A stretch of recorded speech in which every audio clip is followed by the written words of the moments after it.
stage, where champions are crowned, where dreams come true. You're watching Fox Sports. There is no game bigger than a Super Bowl. That I guarantee you. The Super Bowl.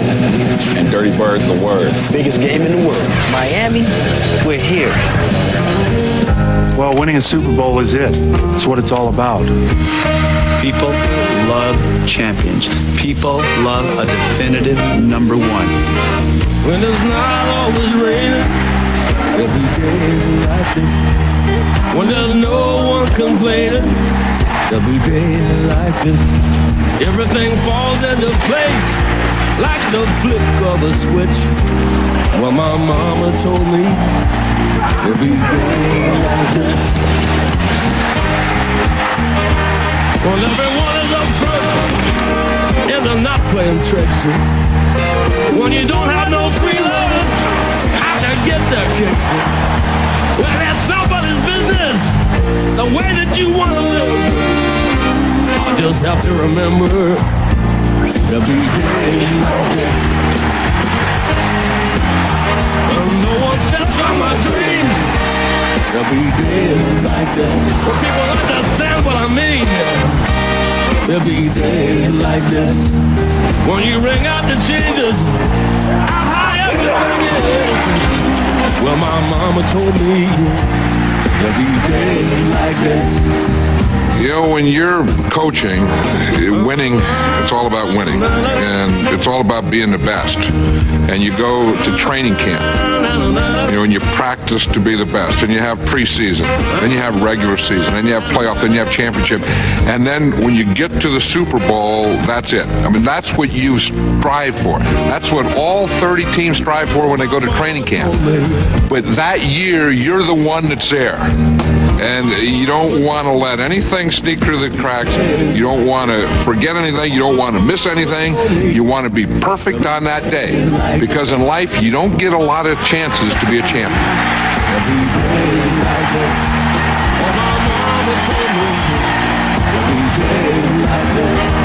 Oh, my mama told me there'll be days like this. Oh, my mama told me there'll be days like this. A typically beautiful South Florida day, 71-degree temperatures, slightly overcast, and a comforting breeze bathing Pro Player Stadium, which will be the site of the premier sporting event in America, Super Bowl 33. When a little over 7 hours from now, the combatants will be the Denver Broncos taking on the Atlanta Falcons. But until then, we've got an outstanding show planned for you with a unique behind-the-scenes look at the two teams, Broncos and the Falcons, by way of our Super Bowl diaries. If you like music, we've got the likes of Ice Cube and Mac 10, the Black Crowes, and Kiss, and of course, football insight provided by the experts. And hello, everyone. I'm James Brown, and thank you so very much for joining us today on what should be an outstanding day of football. The experts that I was referencing, my guys, Terry Bradshaw, Howie Long, and Chris Collinsworth. And you know, I don't care how many of these you've been a part of. There's just something special about being here. You get that little feeling in the pit of your stomach. You flash back to the days when you were playing in this game, and I'm not sure I like this day at all now that I think about it. I get chills just looking at that intro. 30 teams went through hell trying to get here. 28 are watching, 2 are here. Tonight, someone's going to walk off that field a champion. The other team is going to feel like they fell off the face of the earth. And, you know, having played in this game and won it, the thing I'm looking for tonight is the champion. And I'm going to get a chance to get up there on that podium with all those guys. And the hundreds of millions around the world will be watching. And that's what I'm looking forward to, James Brown. As much as the coaches will like a perfect script leading up to the game, distraction-free, it doesn't happen on Super Bowl Sunday, and we know that. As some of you already know, the Falcons' Eugene Robinson was arrested last night for solicitation. Our Pam Oliver is at the Falcons Hotel with the latest. Pam? Well, JB, Eugene Robinson is a 14-year veteran. He is the only member of the Atlanta Falcons with a Super Bowl ring. He is a team captain and a media favorite, the kind of player who often offers up those chatty sound bites we so often like to hear. He is also married and a father of 2. We must emphasize that Eugene Robinson has expressed his innocence, saying he did not offer an undercover police officer $40 for sex. Ironically, it was just that morning that Robinson had been awarded the Bart Starr Award, which is an award given to a player who displays high moral character. In another bit of irony, it has been Robinson, who is now playing in his 3rd straight Super Bowl, and Cornelius Bennett, who is playing in his 5th Super Bowl, who have really set themselves up to other players as examples of what not to do during this crazy, frenzied Super Bowl weeks with all of the wild parties and so on. Now, just about an hour ago, the Falcons issued a statement where Coach Dan Reeves says this is a private family matter. They plan to keep it that way. Now, the statement goes on to read that we hope the media will respect our privacy right now before the game. We have worked with the media all year, and we will address this at a later time. So obviously, JB, this could not have come at a worse time for the Atlanta Falcons, but on the eve of Super Bowl, on the eve of the most glorious moment in the franchise history. This is their first Super Bowl in 33 years. Eugene Robinson, though, is expected to start for the Falcons later today. Back to you. All right, Pam, thank you very much. And let's keep in mind that Eugene Robinson has been arrested and charged with solicitation. He has not been convicted. And Chris, it's pretty similar, although different in terms of the degree of seriousness of the situation you went through in Super Bowl 23 with your teammate Stanley Wilson. Well, in particular for the football team itself, because we lost Stanley Wilson for the game. So here was a guy that had been practicing all week, and now we had to put in somebody that couldn't practice, didn't practice all week at that particular position. Whereas Eugene Robinson is going to be playing this game, but there's no question it's a distraction for your team. Our team got angry. They were upset with Stanley Wilson. How could he do this to us on this, the biggest day of our football lives? And so I think that's going to be the bigger question. How does it impact the teammates and their reaction to Eugene Robinson? And don't forget Shannon Sharp, the talker out there. You know he's going to be bringing it up. And Shannon Sharp brought out the worst in Derek Thomas earlier this season with that sort of verbal confrontation, drew some flags from Derek Thomas. Watch for that today. No question about that. All right, Chris, let's switch gears here and tell you that we've got an early morning treat for you, and I'll call it a breakfast in bed for football fans. We put together an all-star cast of 7 Fox announcers, including my 3 partners right up here, who appeared in a total of 19 Super Bowls, and the following legends will relive their own Super Bowl memories.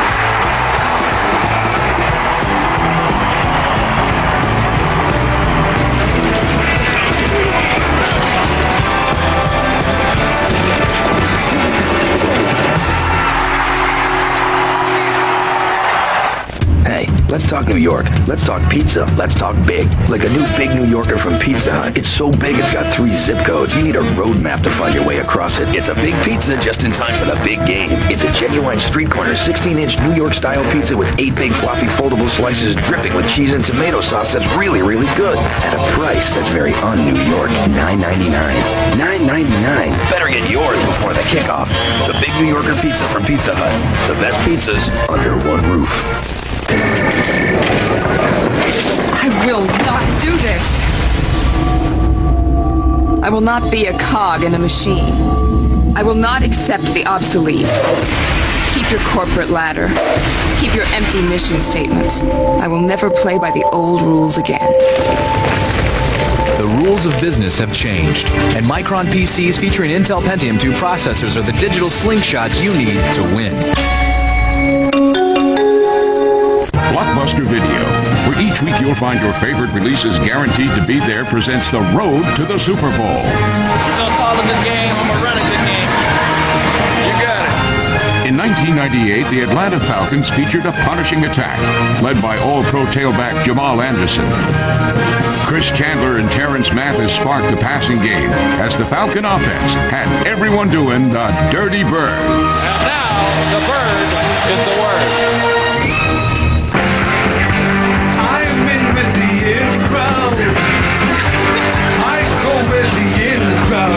It's the Blockbuster Trip a Day giveaway. Blockbuster is giving away trips to glamorous events like film festivals, award shows, MGM movie premieres, and there are 50 million other prizes because every game piece is an instant winner every time. So play the Trip-A-Day giveaway every day and get caught up in the bright lights of stardom. The Super Bowl kickoff show on Fox is brought to you by Micron. The rules of business have changed, and Micron PCs are the digital slingshots you need to win. By Midas, for brakes, batteries, and more, go Midas. By Blockbuster Video, where each week you'll find select new releases guaranteed to be there. And by Yahoo. Do you Yahoo? And welcome back deep in the bowels of Pro Player Stadium to Fox's Super Bowl 33, the kickoff show. And folks, joining us now to talk a little bit about Super Bowl memories, Ronnie Lott, 14 years in the National Football League, 10 times a Pro Bowler, surefire Hall of Famer. He's joining us to talk about his experiences. Coach John Madden, of course, winner of Super Bowl 11, all-time broadcaster indeed. Terry Bradshaw, you know all about, he'll tell you all about himself in just a bit as well. What do you mean I'll tell you all about myself? Ray Bentley, 1986 to 1991 with the Buffalo Bills, finished out his career with the Cincinnati Bengals, something that Chris is very proud of. And of course, Matt Millen, Mr. Tenacious himself, 12 years in the National Football League, Raiders, 49ers, and the Washington Redskins. And I guess it's only appropriate to start off with Ray Bentley, 2 Super Bowl appearances with the Buffalo Bills, no championship ring, but you said you want to have a... Well, yeah, I want to set the record straight here because I know all these guys sitting here have won Super Bowls except Chris and I. That's why you're sitting together. I know, and that's why I'm with them. But you know what? They gave me a chair. There's a difference. No, I have a professional championship football ring. I played with the Michigan Panthers 1983 in the USFL, so you're on your own part. I'm bailing early on you. So you're saying I'm the only but left in the whole thing? Yeah, but pretty much, that's it. Well, I guess that's probably a good place to start off, Coach. You were saying that I guess the thing that really separates the winners from the losers is that having been in a Super Bowl and won, there are no buts in your life. And that's what you erase. You know, that no one can say, yeah, he was a good coach, he was a great player, he was great. Yeah, but he never won a Super Bowl. And I think when you get to that, I mean, it's the biggest thing in your life. And I don't care what you do, you know, it doesn't get any bigger than that. And then when you win it, the gap between winning and losing is the biggest gap in the world.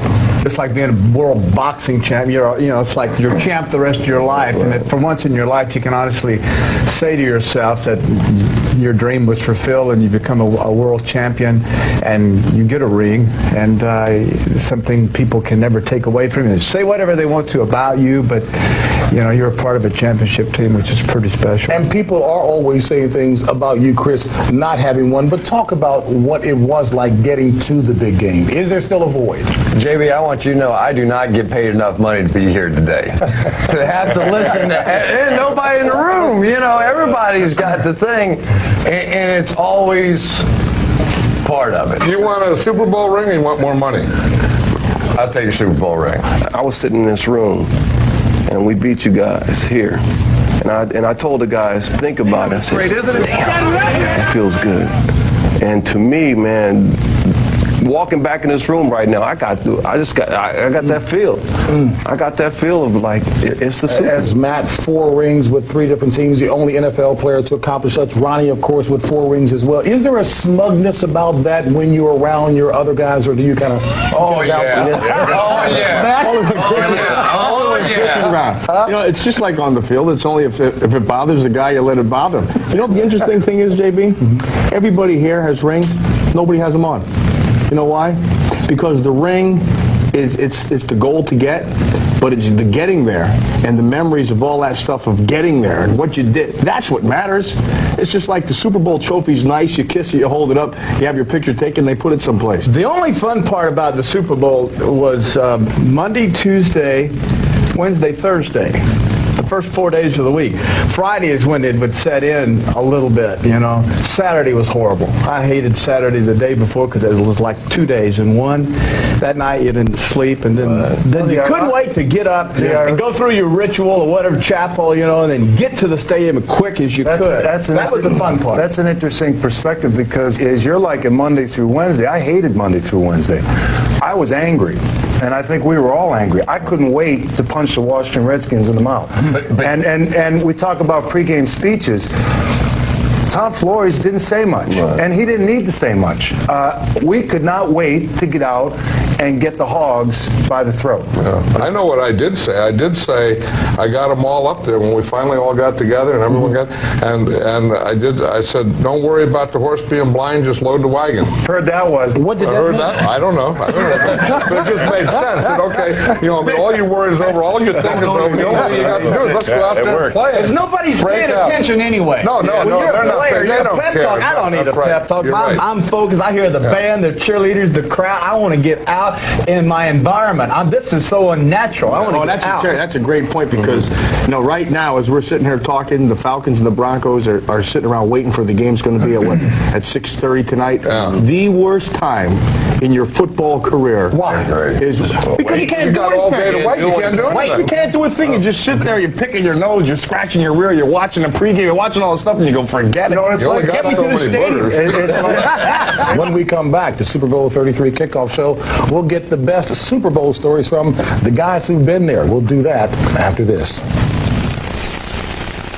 It's the Super Post-Game Party of the Year. Peter, it's 7 o'clock and you've still got your pants on. What's the occasion? Catch a sneak preview of Family Guy. Why don't you play in the other room? Why don't you sigh in Hades? Then it's the Simpsons Super Bowl Spectacular. We're going to Fox's Super Post-Game Party starts with Family Guy, followed by the Simpsons tonight.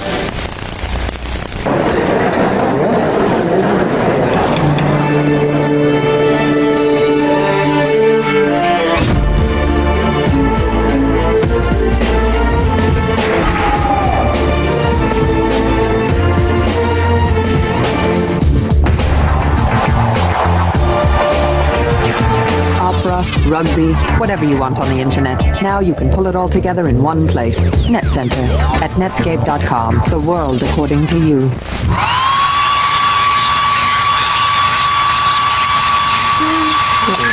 Time is 7:41 a.m. It's 62 degrees this morning. UPS makes more on-time morning deliveries than anyone. Call 1-800-PICK-UPS. UPS Flight 240, this is air traffic control. We got a customer call for a pickup at 350 Main, Suite 200. Roger that, control. We're on our way. For on-call air pickup service, call 1-800-PICK-UPS. The new Acura RL has distinctive styling to appeal to your elegant side. A performance-tuned suspension to satisfy your assertive side. And a sophisticated front and side airbag system to protect both sides. The new RL from Acura. Atlanta's best news. Fox 5 News.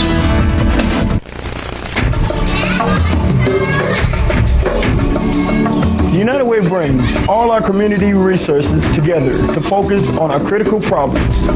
I'm Neil Smith of the Denver Broncos. My wife Sharon and I want the best for our children and all children. And we can make that possible through the United Way. They work to help build safe, healthy communities.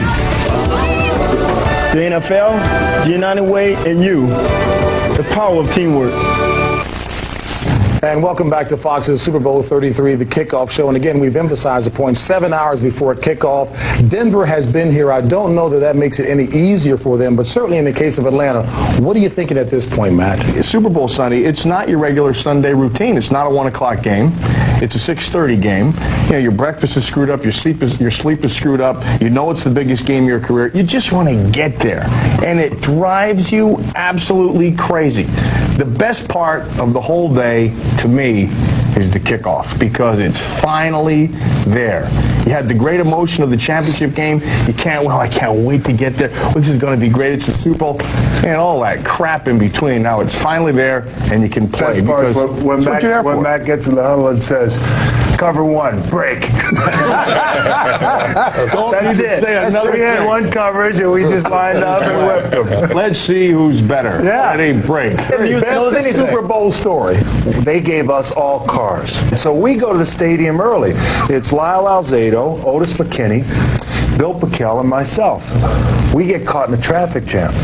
Okay, now the bus obviously gets there before us. We're caught in a traffic jam half mile from the stadium. We leave the car.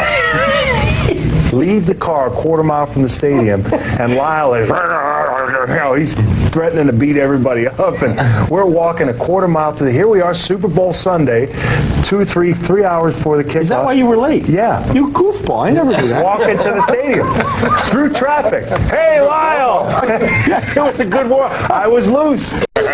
You know, I waited so long. We were in Super Bowl II, and I think a lot of times when you get in a Super Bowl, you know, you think, well, I'll be big, like a college bowl. You know, we'll be back next year. We're in Super Bowl II. We didn't get back until Super Bowl XI.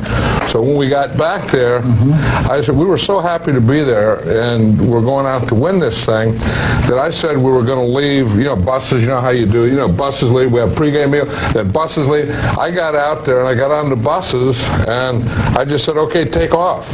And I didn't even look. I didn't know what the hell time it was, and I left like 5 guys at the hotel. I left 5 players at the hotel. Now the players, when they get there, some guy drives them there. Now they think that they missed the bus. So they're going to get fined. Yeah. So they're bad. So I walk in the locker room, and they see me come in. They go out. So now I go out, and they come in. So before Super Bowl XI, we're playing hide and go seek, and so finally, my trainer George Anderson said, "Hey, those guys are fit." I said, "Tell them, don't worry. You know that they're not late, and let's just go play." So finally, you know, that's the most exciting part of the thing. You know, the day of the game, and you know, as a coach, and you think, you know, I'm the leader of this thing, and hell, I can't even get them to the stadium and get them out. We played. I got a couple. Actually, a quick one for you, Matt. We played you in Super Bowl 26, and you beat us so bad that by halftime, I knew all the words to "Hail to the Redskins." It was that bad.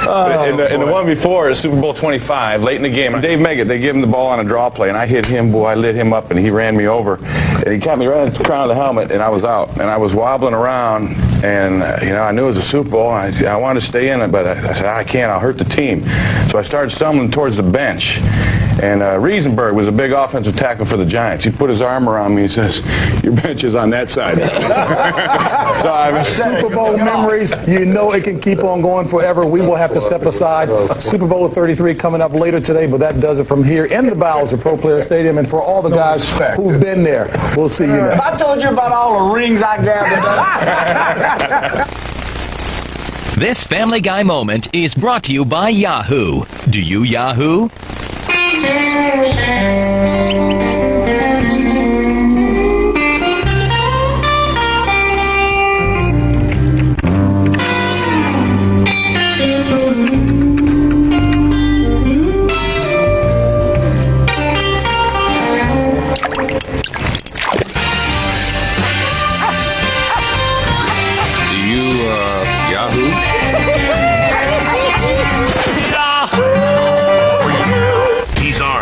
He's dangerous, and he's 11 months old. Blast, you vile woman! You've impeded my work since the day I escaped from your wretched womb. Introducing Stewie. Now, you contemptible harpy, I shall end your oppressive reign of matriarchal tyranny. Family Guy. See a sneak preview right after the Super Bowl on Fox. Sweet dreams, kiddo. You have the power to end this. This Family Guy moment was brought to you by Yahoo. Do you Yahoo?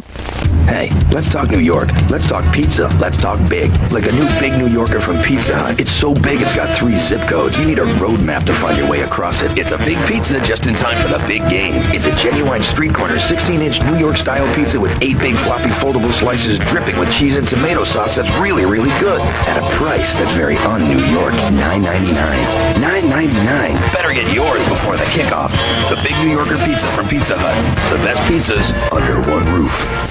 This is Mr. Taylor's room. Have you seen this guy? No. All business. I mean, he gets faxes all the time. Never loosens his tie. But I mean, that's how you make it to the top, Walter. You got to work, you know? But he's in there right now making a deal. 50-yard line! I got the tickets. I'm going to the game. Except for me. 50. Okay, Mr. Shapiro, 216.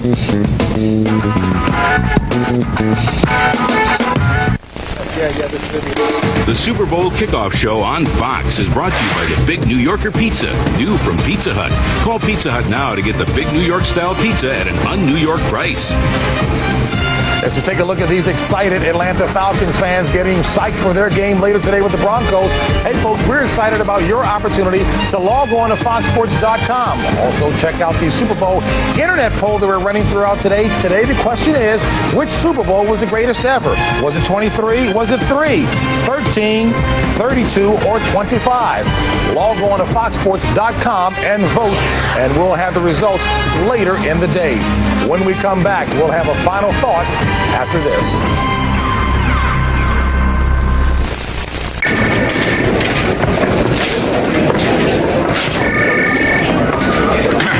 Your work on the Goins proposal made me look great. I will not do this.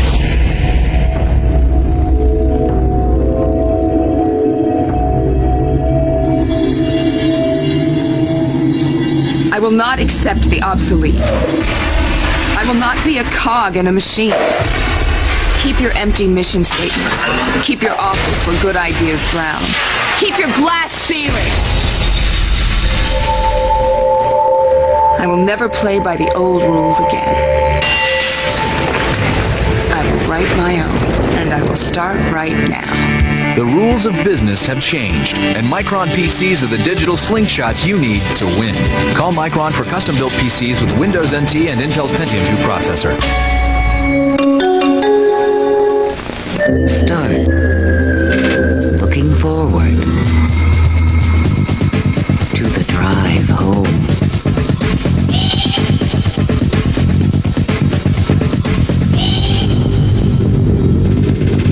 Stop commuting.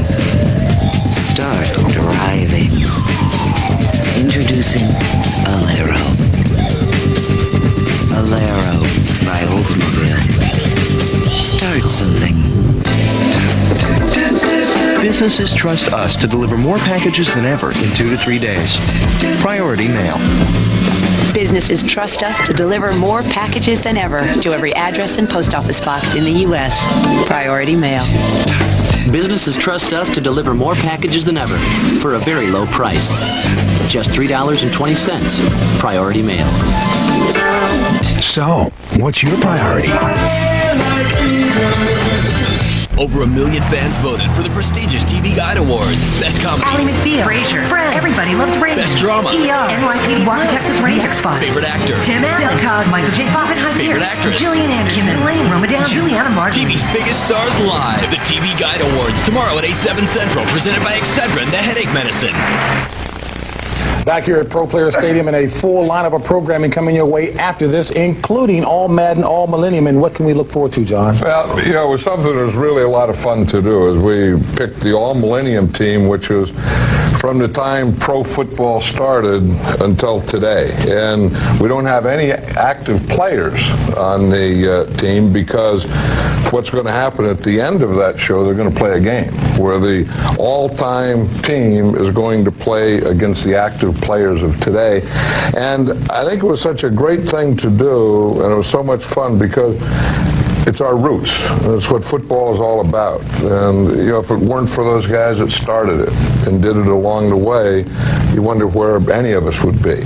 And I will say this, I'll give a little preview that the guys that are sitting next to me on this side and on that side, not you, but on that side, are on that team. Well, I was hoping for it anyway, though, Coach. Anyway, hardcore football also coming up next. Ronnie, guess on that program? We got Reggie White, Tony Dorsett, and Bart Starr. Bart Starr, MVP, #1 Super Bowl, #2 Super Bowl. Incredible. All right. And incredible has been the way I can describe what's been taking place here, and fellas, appreciate it very much. Up next, it will be hardcore football with co-hosts Ronnie Lott, Bill Moss, and Ron Pitts. And we thank you so much for tuning in to the Kickoff Show. We'll see you back a little later in the day. Up next, hardcore football. It's Hardcore Football with Ronnie Lott, Bill Moss, and Ron Pitts as they break down Super Bowl 33 with Packer greats Reggie White and Bart Starr. Coming up next. And now here is the star of the new Hardee's campaign. Good morning, everybody. Try my new All-Star, a big bacon cheeseburger that's loaded with everything. It's an even bigger star than me. I like it. Yeah, great.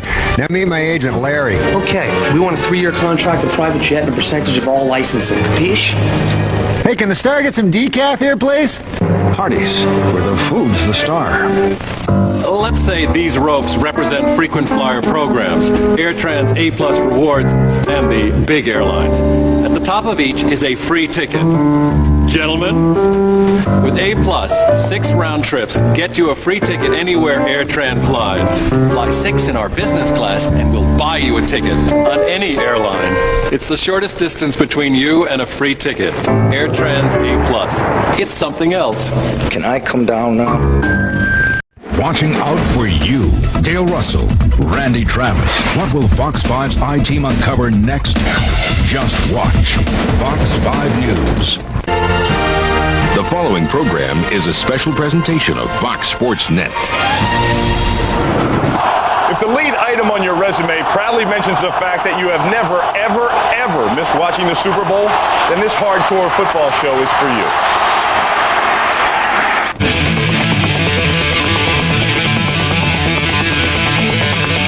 Welcome to the Super Bowl 33 special edition of Hardcore Football. South Beach, Miami. In the days and nights leading up to the Super Bowl, this part of town was the place to see and be seen. Broadcasting to you from South Beach, Miami. Welcome to Hardcore Football Super Bowl 33 Special Edition. Hello, everyone. I'm Bill Maas, and I play defensive line for the Kansas City Chiefs. And I'm joined on this program by my 2 co-hosts, Ron Pitts, who played defensive back and kick returner for the Green Bay Packers and Buffalo Bills, and Ronnie Lott, defensive back for the San Francisco 49ers, helped lead his team to 4 Super Bowl wins. Ronnie, we'll start with you.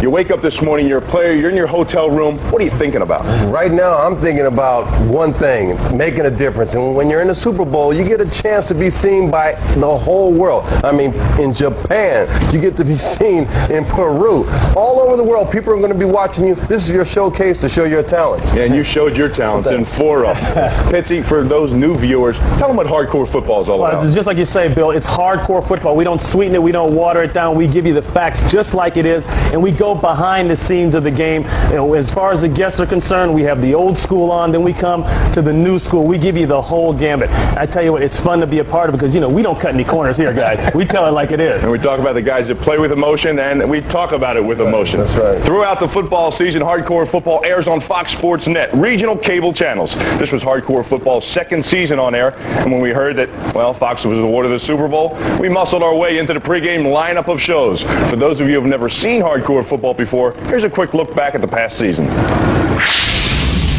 This is Hardcore Football.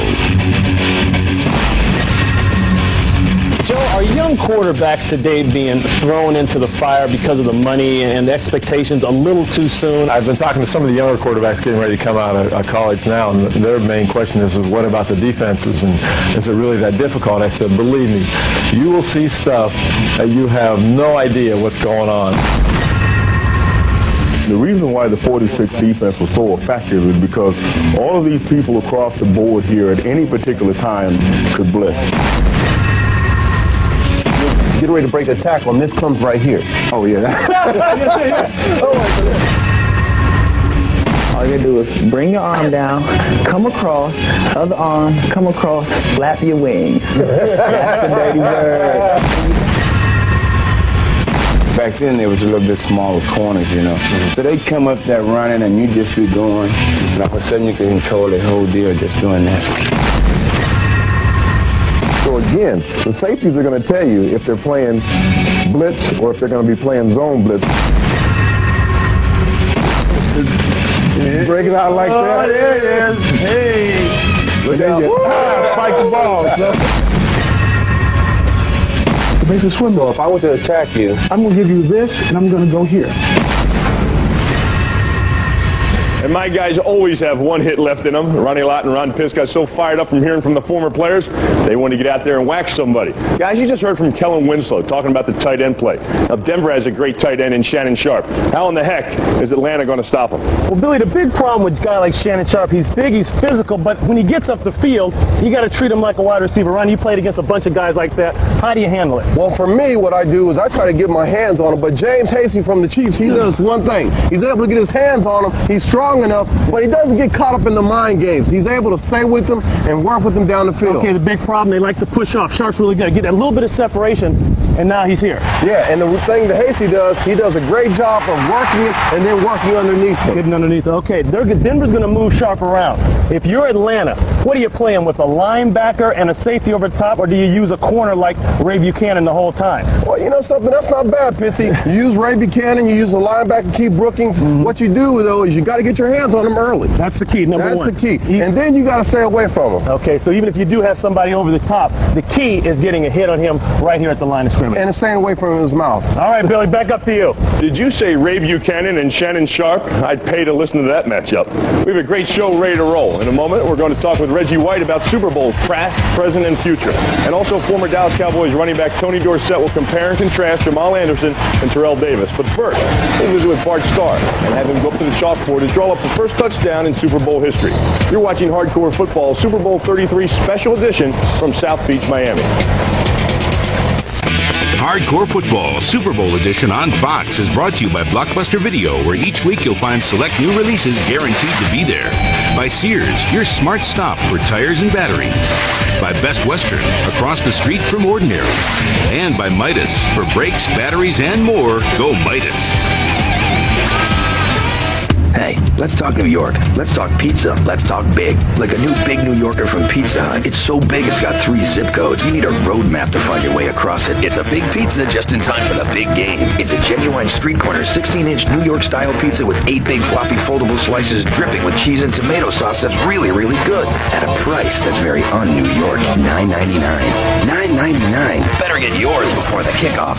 The big New Yorker pizza from Pizza Hut. The best pizzas under one roof. Want 4 tires for under $100? Get to Sears for an amazing deal. Right now, get 4 quality Guardsman 40 tires for just $99, including a 40,000-mile limited tread wear warranty. And every size Guardsman 40 tire we carry is guaranteed to be in stock. Plus, with thousands of other tires in stock, we've got the right tire for whatever you drive. Great tires, low prices. At Sears, your smart stop for tires and batteries.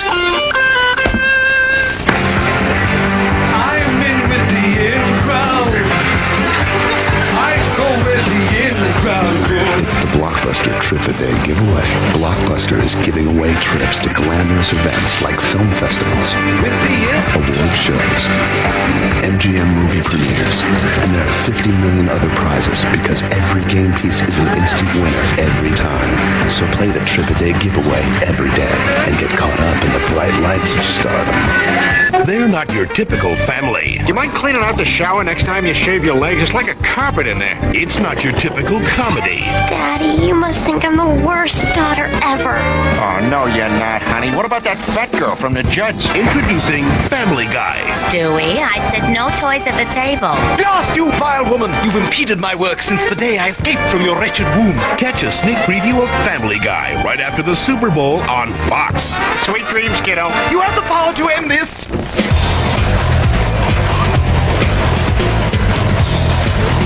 Broadcasting from South Beach in Miami, welcome back to Hardcore Football Super Bowl 33 Special Edition. I'm Bill Maas, and something tells me that our first guest wasn't distracted by any off-field hysteria. Ronnie Lott and Ron Pitts join me in welcoming Bart Starr, the former quarterback of the Green Bay Packers and the MVP of Super Bowls 1 and 2, to our show. Bart, I know there wasn't too much hoopla going on there before the Chiefs Super Bowl in 1967. There wasn't, Bill, but we had a gut feeling that it was going to be special because there was more media coverage at that gathering, that game, than we had ever seen in any of our other NFL championship games.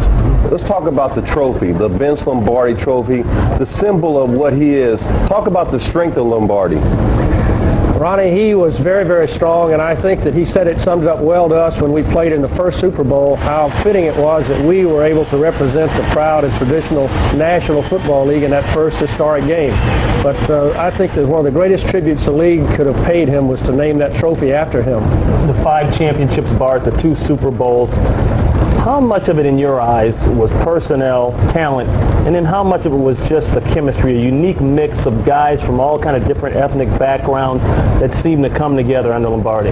That's an excellent question also. I think it was a lot of each, but I really believe that it started when Coach Lombardi came there, Ron, because he provided the leadership which we were lacking. We had the core of a great football team, but what we lacked was leadership, and he provided it instantly.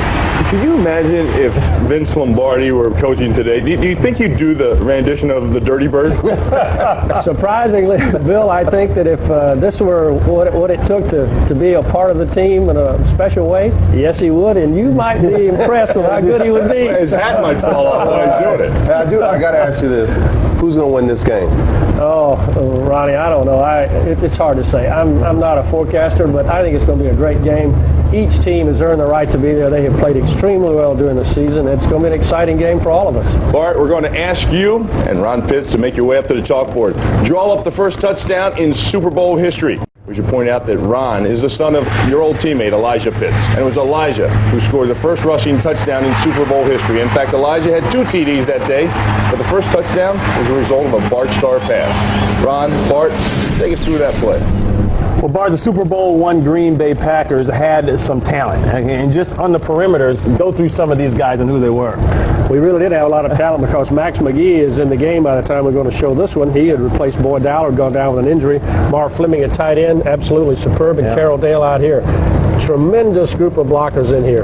Go through the play now. And as I understand it, this touchdown, one of 2 touchdowns to Max McGee, was actually an audible at the line of scrimmage. Yes, it was, because going into the game, you can see these 2 linebackers naturally are inside, particularly here. Sometimes this end would be wider, and this linebacker would be inside as well. And every time the Chiefs showed us that, they were in man coverage back here. So I audibilized, and because this guy came, naturally there was a blocker here, and Max simply ran a post route here and beat him. And I was nicked as I was throwing the ball, and McGee reaches back and catches it with one hand. Outstanding catch. Eludes 2 tackles and runs for a score. Let's take a look at it here and just kind of go through the play and tell me what you saw and when you released the ball. Well, you can see McGee reaching back there and catching it and running for the score. He was open. As I said, I was nudged or hit just as I was throwing it, and therefore the ball was behind him. But that shows you the talent of the guy. He just reaches back and catches it and scores. Hey, and had a little speed there. Did he ever? All right, Bart, thank you very much. Oh, you're welcome. Appreciate you having on. All right. Coming up, we'll visit with Cowboys Hall of Fame running back Tony Dorsett. You're watching Hardcore Football Super Bowl 33 Special Edition broadcast from Miami. Banned from 5 cities, 18 stories high, live and without a net. Robbie Knievel's Building to Building Death Jump, Thursday at 8, 7 Central on Fox.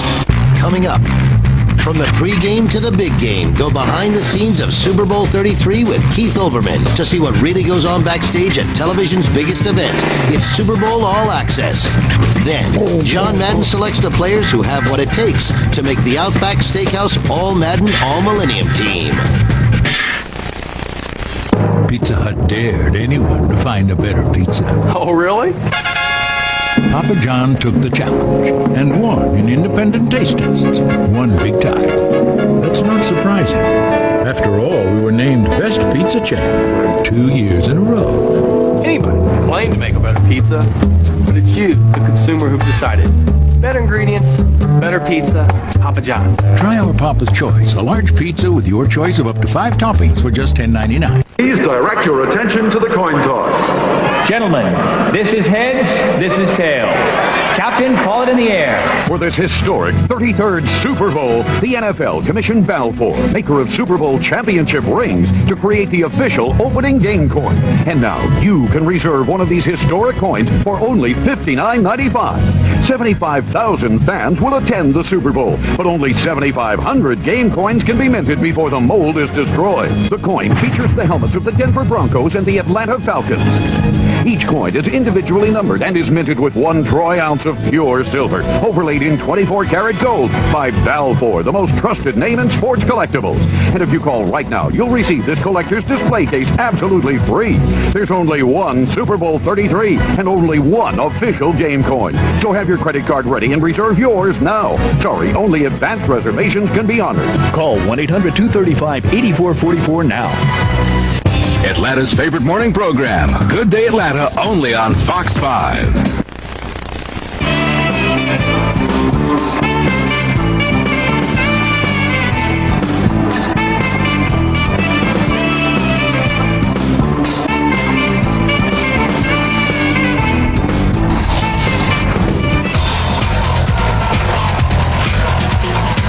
Welcome back to Hardcore Football, the Super Bowl edition. And Ron Pitts and Bill Moss decided to go look at some film. A matter of fact, they wanted to make sure that they know everything that's happening in this football game. But I'm here with Tony Dorsett, the unbelievable running back from the Cowboys. Tony, you got to talk to me about these backs. Jamal Anderson, Terrell Davis. Well, these guys, Ronnie, are two of the best backs in the league. And, the thing that they have to concentrate on more than anything in this ball game is just doing the little things. Just the little things. Because the little things are going to make big things happen for these guys. And that's just taking the proper handoff, the inside elbow up, or when they're running to their right, to carry the ball in their right arm. Because if there's defenders coming from the inside, they get the opportunity to put that stiff arm on them. And also, you got a guy like Jamal Anderson, who likes to run with a lot of body lean. So he's going to give you a helmet and shoulder pads in. So he's going to come at you. He may hit you. He may run through you. Then again, he may decide to spin off, switch way, and go the other way. If you've ever seen some highlights from Super Bowls, I'll tell you the classic deal from a running back that I love watching, and that's Otis Anderson. I love that one. You see Otis, they were playing against Buffalo and Super Bowl yesteryear, and he was running to his left, and the defender was coming up, and he just started winding it up, man. He was getting that form ready to come through that defender, come through that defender, rip it through, go through for some more yards, and make some more big plays. Now, in this game, you got two backs. They've had a great year. Which one's going to win the game? Well, it's really hard to say. It could easily be the team that has the ball last because they're both very, very explosive offensively. They got a good balance with run and pass. So, but I kind of like Atlanta. Thanks, TD. Thanks for coming on, man. It's going to be a special Super Bowl. It certainly is, Ron. It's always a pleasure, especially sharing some of my insights with you. Thanks, man. Bill Moss and Ron Pitts will return. But will Reggie White come out of retirement? We'll see. You're watching Hardcore Football Super Bowl 33 Special Edition coming to you right here from South Beach in Miami. This is Mr. Taylor's room. Have you seen this guy? No. All business. He gets faxes all the time. Never loosens his tie. But that's how you make it to the top, Walter. You got to work, But he's in there right now making a deal. 50-yard line! I got the tickets. I'm going to the game. Is that for me? 50. Okay, Mr. Shapiro, 216.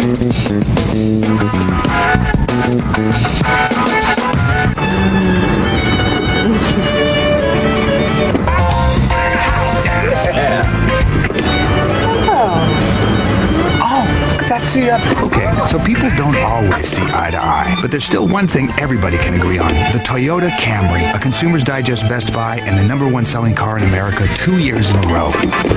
Tell me, sweetie, do you enjoy sleeping on the couch?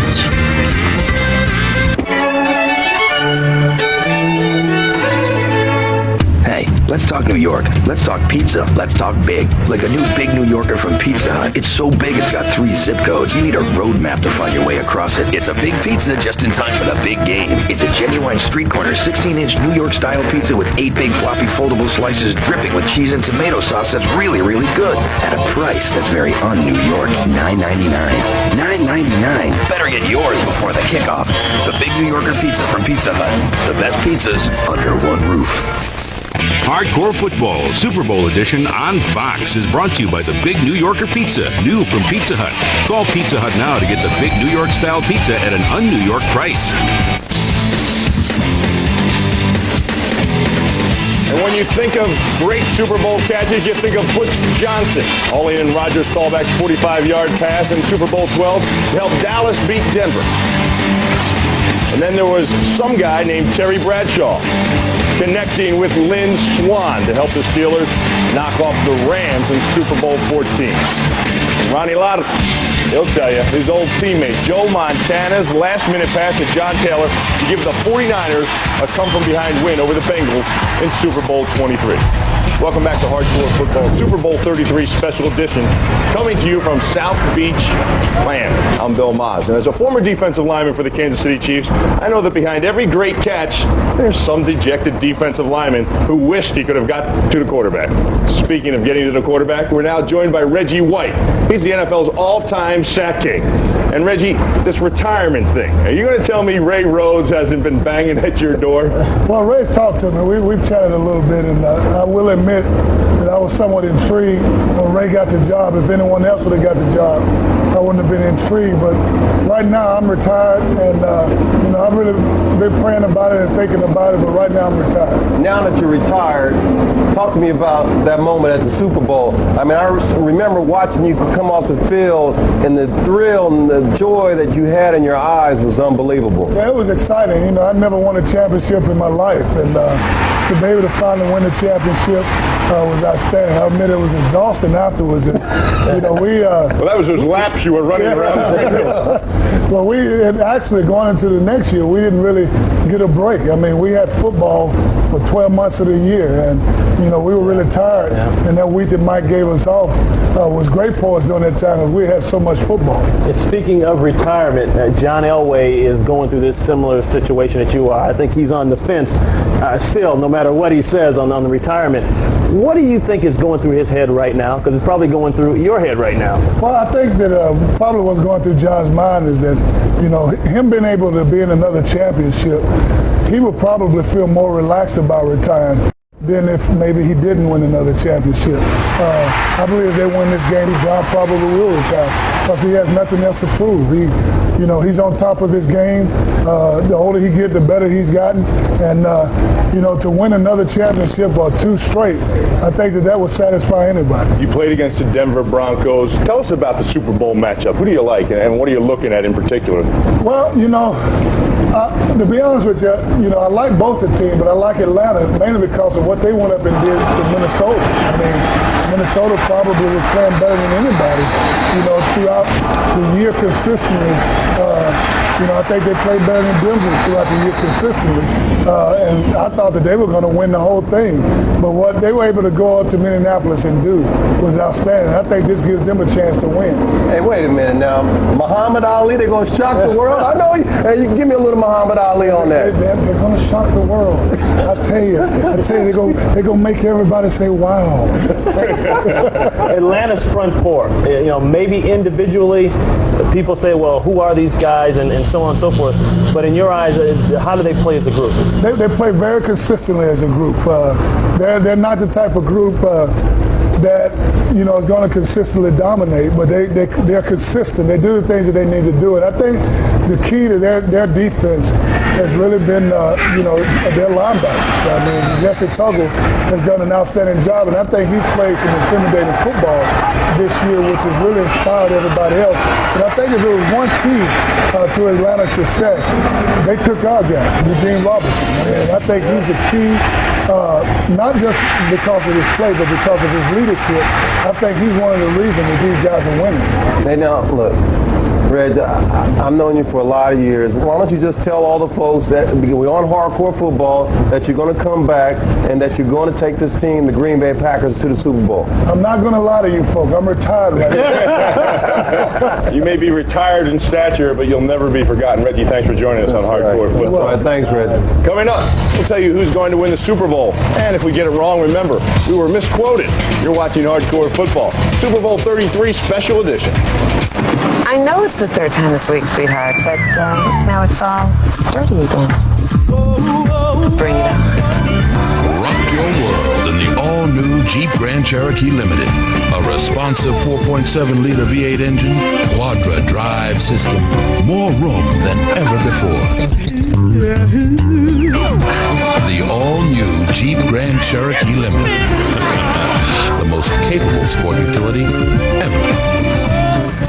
I've played in the U.S. and Canada, so I've got friends all over. That's why I use 10-10-220. It's only 99 cents up to 20 minutes and just 10 cents a minute after that within the U.S. or to Canada. So when I call my buddy Phelan here in the States, or my brother in Canada, it's just 99 cents all day, every day. With 10-10-220, all your calls can be under $1. Hey, little brother, go long. Falls for it every time. Hey! Hey! Businesses trust us to deliver more packages than ever in 2 to 3 days. Priority Mail. Businesses trust us to deliver more packages than ever to every address and post office box in the U.S. Priority Mail. Businesses trust us to deliver more packages than ever for a very low price. Just $3.20. Priority Mail. So, what's your priority?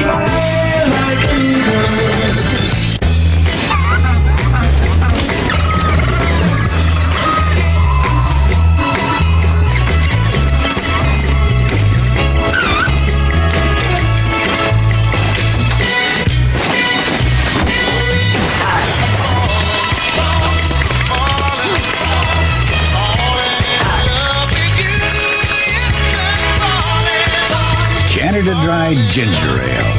Out refreshment. Coming up, Keith Olbermann takes a look behind the scenes at the planning and preparation of television's biggest event. It's Super Bowl All Access. Next. Let's try out the official Super Bowl cup. Again.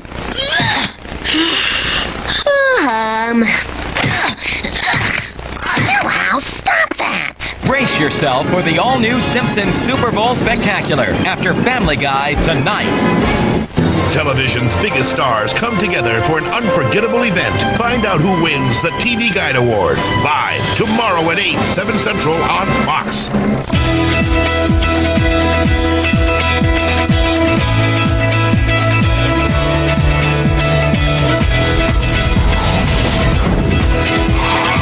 Everyone, and I do mean everyone, is talking Super Bowl this week.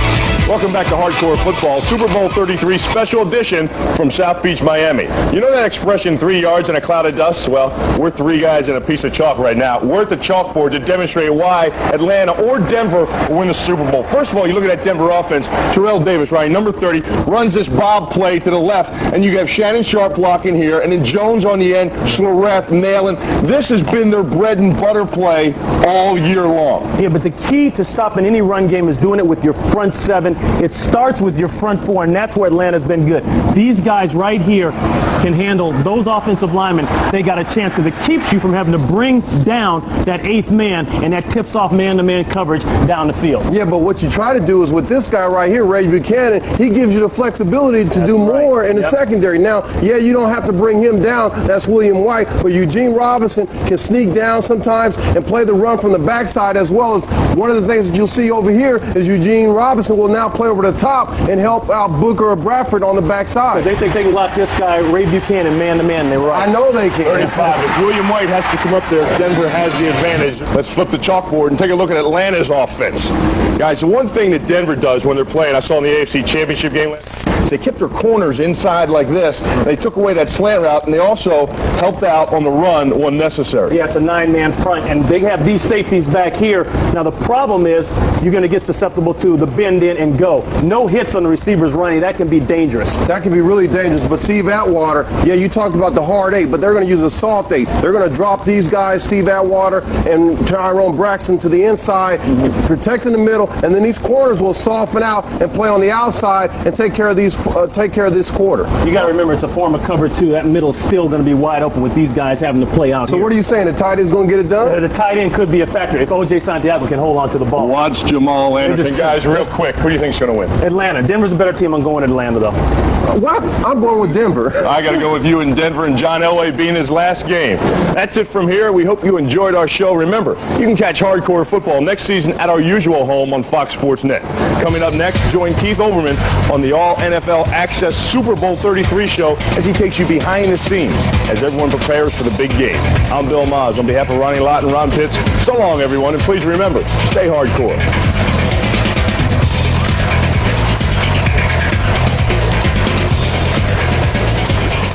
Coming up, Keith Olbermann takes a look behind the scenes at the planning and preparation of television's biggest event. It's Super Bowl All Access. Next. Hello? Here? Now. Rock-a-bye, baby. AirTouch Digital Service puts what you have to do and what you want to do in perfect harmony. Now pay only $17.50 and get 250 minutes a month, plus get a free digital phone. And down will come, baby, cradle and all. digital service from AirTouch.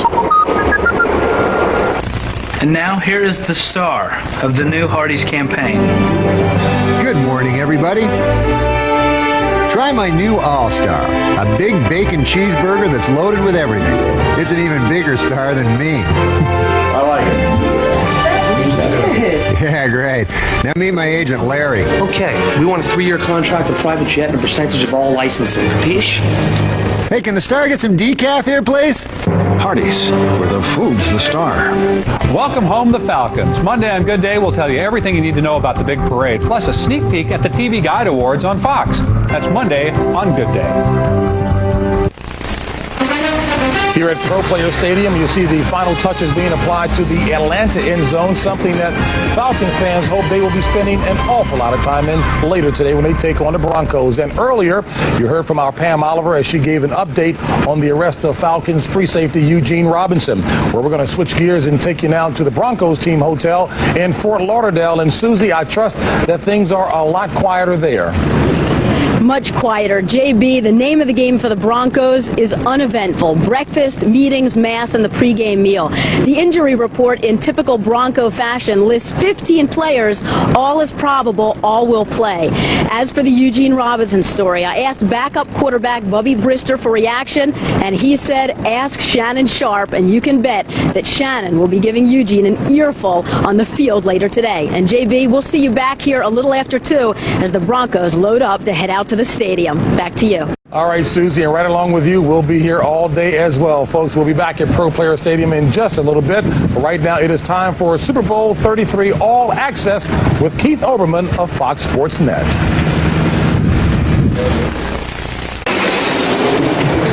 My flight to Miami was on time, and I hit the ground walking. Okay, it's a bad start. A limo to comedy.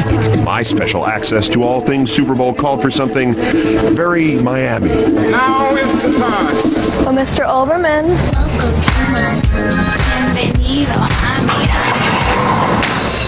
Lanyard Gangway. Hang out with us for the next half hour and know the places you will go. Behind the scenes, behind the scene. On game day, you need maximum access. Yeah. Come on, you're with us. You're with the band.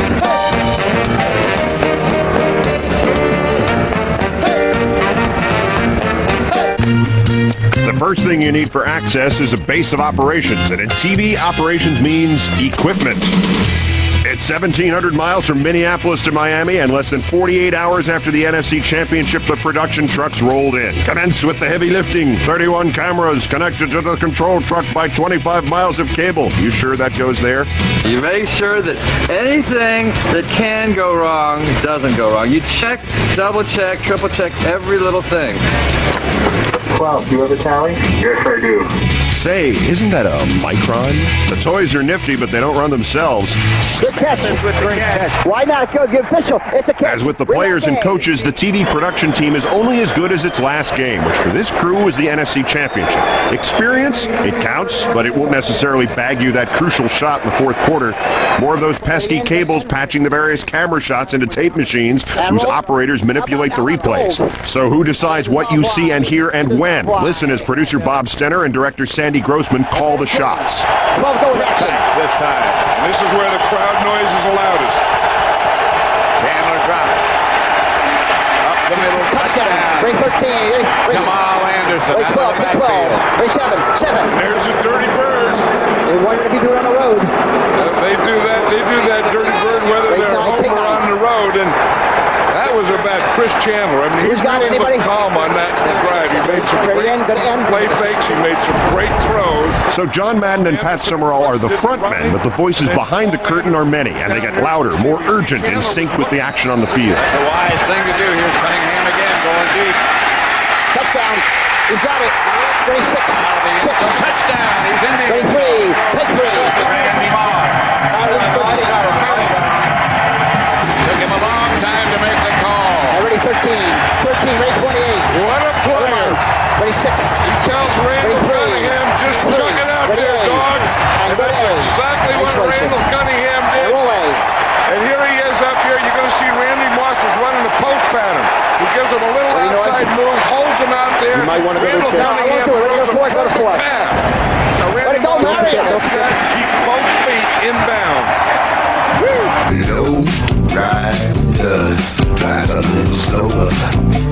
course, the Falcons won that game, which brought them to Miami, which brought us to Miami. The car was already here. Hard to believe, but this was not the highest profile vehicle in town this week, and I think you know where we're going with this. Yep, it's at Summerall, everybody, which can only mean we're aboard the Madden Cruiser. Today's destination, Falcons practice. This behemoth, I mean the bus, is incapable of stealth movement.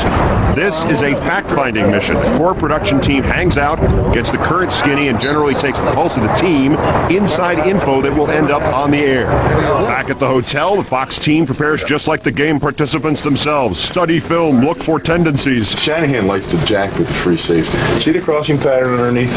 He does that a lot from different formations to see if he wants that free safety to come up and jump it. Yeah.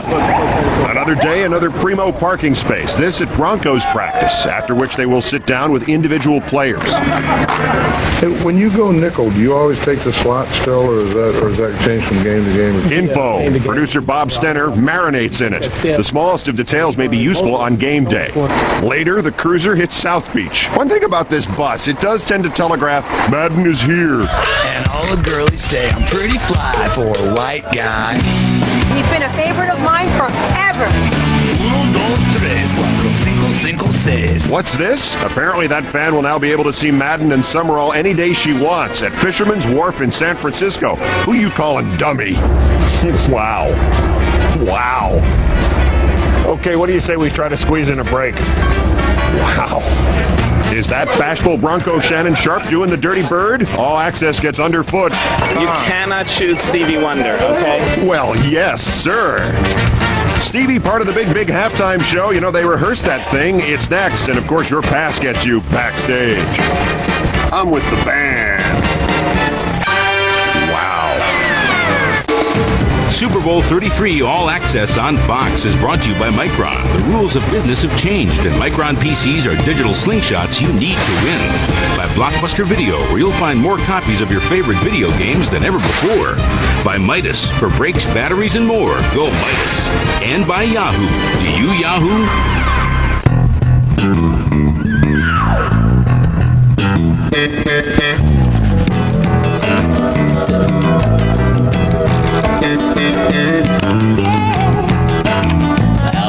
Well.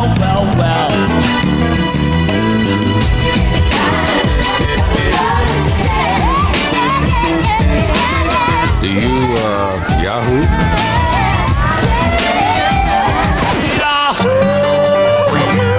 Hey, let's talk New York. Let's talk pizza. Let's talk big. Like the new Big New Yorker from Pizza Hut. It's so big it's got 3 zip codes. You need a road map to find your way across it. It's a big pizza just in time for the big game. It's a genuine street corner 16-inch New York style pizza with 8 big floppy foldable slices dripping with cheese and tomato sauce that's really, really good. At a price that's very un-New York. $9.99. $9.99. Better get yours before the kickoff. The Big New Yorker pizza from Pizza Hut. The best pizzas under one roof. I will not do this. I will not be a cog in a machine. I will not accept the obsolete. Keep your corporate ladder. Keep your empty mission statements. I will never play by the old rules again. The rules of business have changed, and Micron PCs featuring Intel Pentium 2 processors are the digital slingshots you need to win. Blockbuster Video, where you'll find more copies of your favorite video games than ever before, presents The Road to the Super Bowl. In 1998, the Denver offense was led by league MVP Terrell Davis, who became just the 4th man in history to rush for over 2,000 yards during the regular season. Davis teamed with the passing combination of John Elway and Ed McCaffrey to comprise the most balanced attack in the NFL.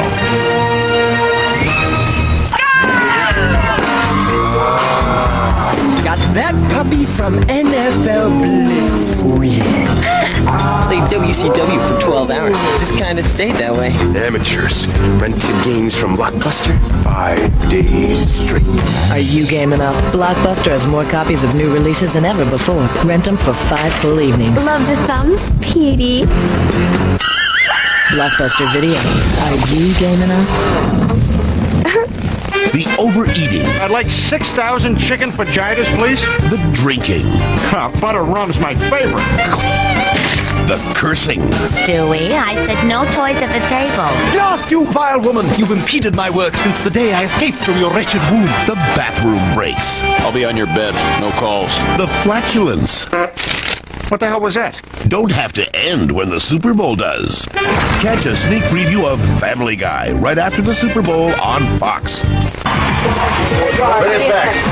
Your all-access pass gets you into halftime rehearsal. Among the acts, the obviously Miami local choice, GLORA Gloria. Have I said wow? Where was I? Oh, yeah. There are big shows, and then there are very big shows. This is a very big show. Oh, I do love my wheels, but the swells have come to South Florida by private jet. And pursuit of pleasure on this scale typically results in giant appetites. Miami is chopping and popping.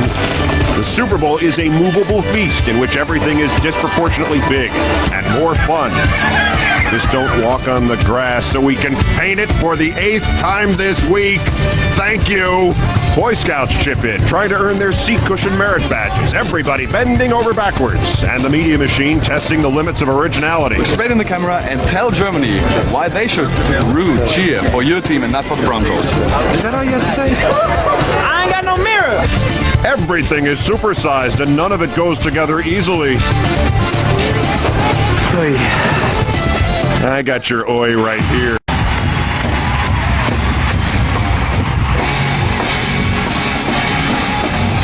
What in the world? Sing it, baby. Hey, who loves you with free ice cream on South Beach, baby? Another? And the Broncos win. Fox. Oh, jeez. Would you look at this? Maybe I was a little rough earlier on Madden and Summerall. Did we pay for that? Where to next? Where's the fun bunch? Last we saw them was at the NFC Championship in Minnesota. JB, Terry, Howie, and Chris. Everybody's been jamming. Pam Oliver hit Atlanta. Fox. Excuse me. See? Yeah, you ain't getting no love today. No love for you today. No love for you. So you figure out what network you begging for. Bradshaw, take your producer and get to the quarterbacks. Chandler is getting to the Super Bowl and having a kid. He just thinks this is the best week he's ever had. I'll never forget getting down there that first week. I hated it. Yeah, that's true. How dumb are you? Are you stupid? How dumb are you? Are you stupid? You want to know exactly how not stupid Terry is? All week in Miami, while producers and editors slaved in tiny, dark rooms editing pregame features. Where was Terry? Found him out making new friends. Fox got rival backs Jamal Anderson and Terrell Davis together for an interview. James Brown gave them personal attention. Maybe the dome itself, man. No. The dome looks good. The dome looks good. 1, 2, 3.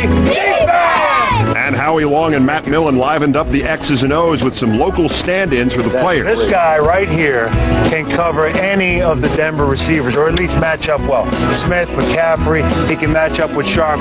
I'm working on a birthday cake for Chris Collinsworth. We're having a big party for him this evening. About half of the audience that will watch the Super Bowl. But there was pre-show planning to be done before the celebration. That half the audience that's going to be watching you has never watched another game of football during the year. Happy birthday to you. The place to be in Miami this week? Well, for teenage girls, it was Magic Johnson's charity basketball game, but it wasn't about Magic. The heartthrob band, the Backstreet Boys, came to play. Their older sisters tried to get a glimpse of Dennis Rodman, and there was a lot to glimpse. Dennis, a man without a team, but in training nonetheless.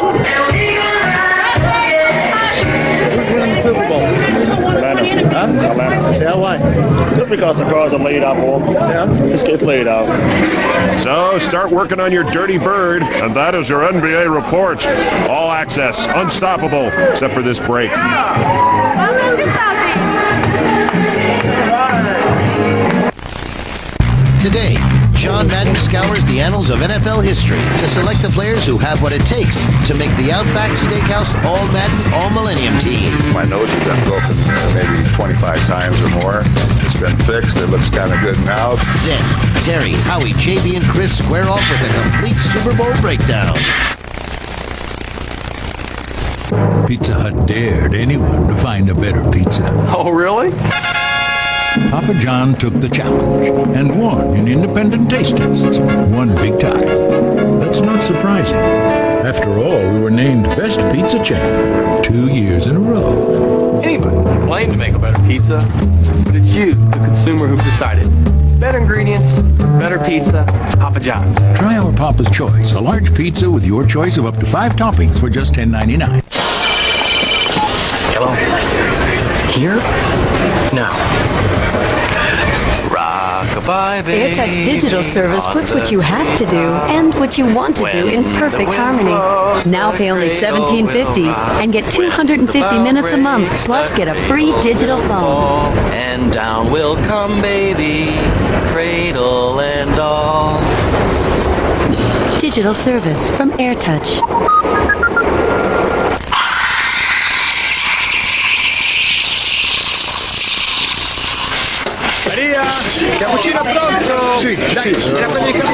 For the earliest delivery to the most international cities, call 1-800-PIC-UPS. UPS Flight 240, this is Air Traffic Control. We got a customer call for a pickup at 350 Main, Suite 200. Roger that, Control. We're on our way. For on-call air pickup service, call 1-800-PIC-UPS. Atlanta's best news. Fox 5 News. Every year, the eyes of millions are on the Super Bowl. But after the game, when the spotlights fade, the NFL leaves behind a gift. To brighten lives and to create hope in inner cities, we give an NFL Yet Center. A gift that ensures the future of the children in those cities shines even brighter than the lights on the big game. Yet, there is hope.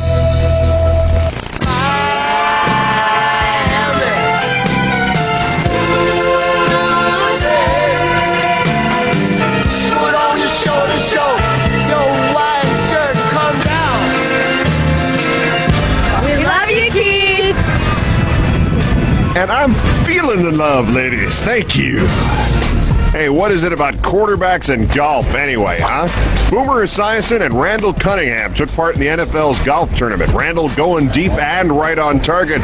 There was this A game 2 weeks ago in overtime, pal. Yeah, we can walk up to the... That All Access spot at Atlanta's quarterback at Doral. Chris Chandler made it all the way to the big game, and the next thing you know, he's a millionaire. The kinfolk said, Chris, move away from there.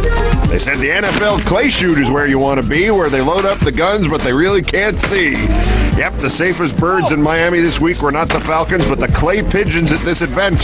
Throw them a life preserver. Uh-oh, fun's over. Ringers, the U.S. Olympic team, now anything that even remotely resembles a tiny frisbee is an endangered species. Quick zoom, it's Tom Arnold. Because I'd hate to give up my great body. Princess dog flea. See the flea jump? Now, if you got about 6 weeks, I'll tell you the story. 6 weeks is about the time it'll take Mr. Baldwin to circle the bases. The fashion ump called him out anyway. You think the shorts are a crime? Take a look at the socks. First shoeless Chris Chandler, and now the Black Sox scandal. You know what this is right here? What, man? Money. That's money right there. Woo! At the NFL Passion for Fashion, Sammy Sosa got ink on his shirt, but as usual, he was a big hit anyway. At this event, the beautiful people did the walking. Rehab that knee, Jason Sehorn. Stare him down. And it's all access, Mrs. Rodman. You can run, but you can't hide. Besides, you don't want to miss Mambo Night, do you? Didn't think so. We'll be right back.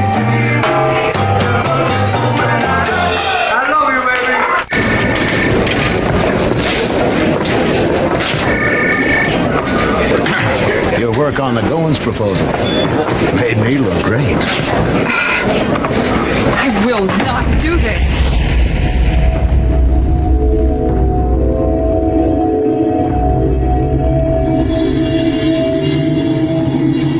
I will not accept the obsolete. I will not be a cog in a machine. Keep your empty mission statements. Keep your office where good ideas drown. Keep your glass ceiling. I will never play by the old rules again. I will write my own, and I will start right now. The rules of business have changed, and Micron PCs are the digital slingshots you need to win. Call Micron for custom-built PCs with Windows NT and Intel's Pentium 2 processor. Hey, let's talk New York. Let's talk pizza. Let's talk big. Like the new Big New Yorker from Pizza Hut. It's so big it's got 3 zip codes. You need a road map to find your way across it. It's a big pizza just in time for the big game. It's a genuine street corner 16-inch New York style pizza with 8 big floppy foldable slices dripping with cheese and tomato sauce that's really, really good. At a price that's very un-New York. $9.99. $9.99. Better get yours before the kickoff. The Big New Yorker pizza from Pizza Hut. The best pizzas under one roof. Super Bowl 33 All Access on Fox is brought to you by the Big New Yorker Pizza, new from Pizza Hut. Call Pizza Hut now to get the Big New York style pizza at an un-New York price.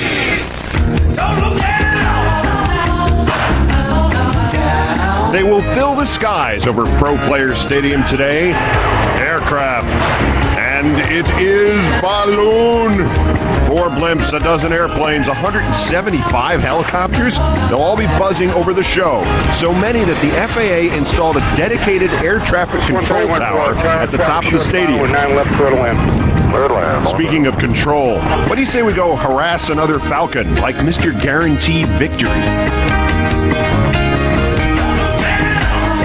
Yeah, but don't we know you guys enough out here? No, I'm not taking full advantage of it. I don't know. Next time I'm going to be here, I'm having a good time. And this is what it's all about. I guarantee you're... Oh, no, I'm sorry. I assure you're going to have a good time here. Oh, man. Well, I guarantee I'm having a good time. We have a choice. We have a selection of shirts. Do you like a shirt? Wait a minute. Something to fit in the vicinity here?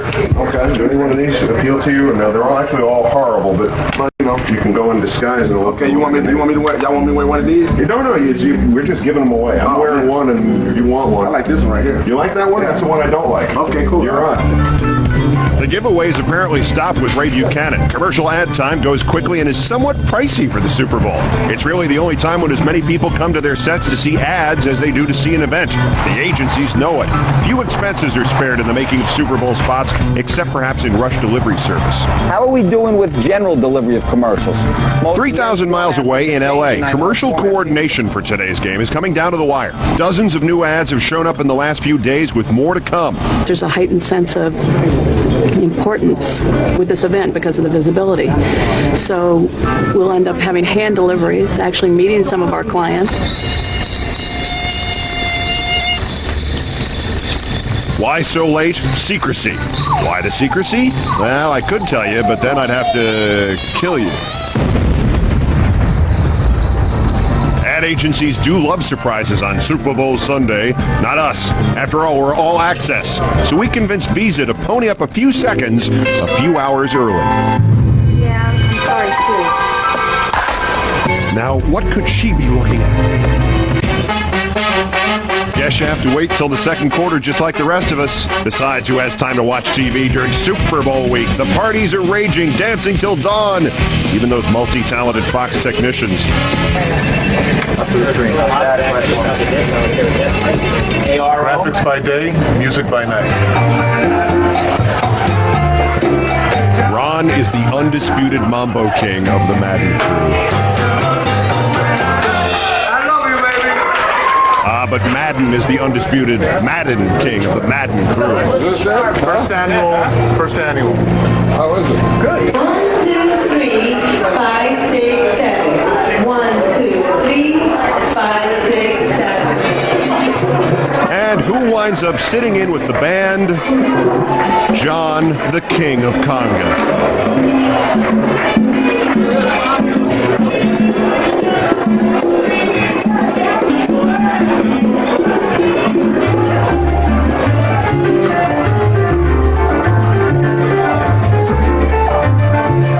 This is Mr. Taylor's room. Have you seen this guy? No. All business. I mean, he gets faxes all the time.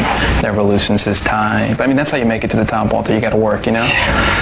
But he's in there right now making a deal. 50-yard line! I got the tickets. I'm going to the game. Is that for me? 50. Okay, Mr. Shapiro, 216.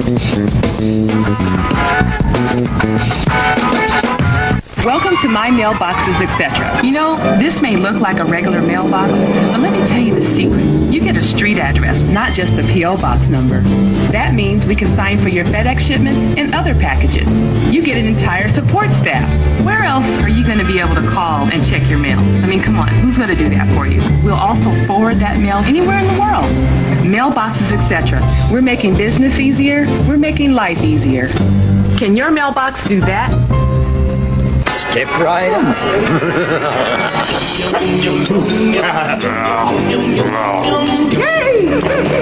Would you like to dance? Of course, you lead.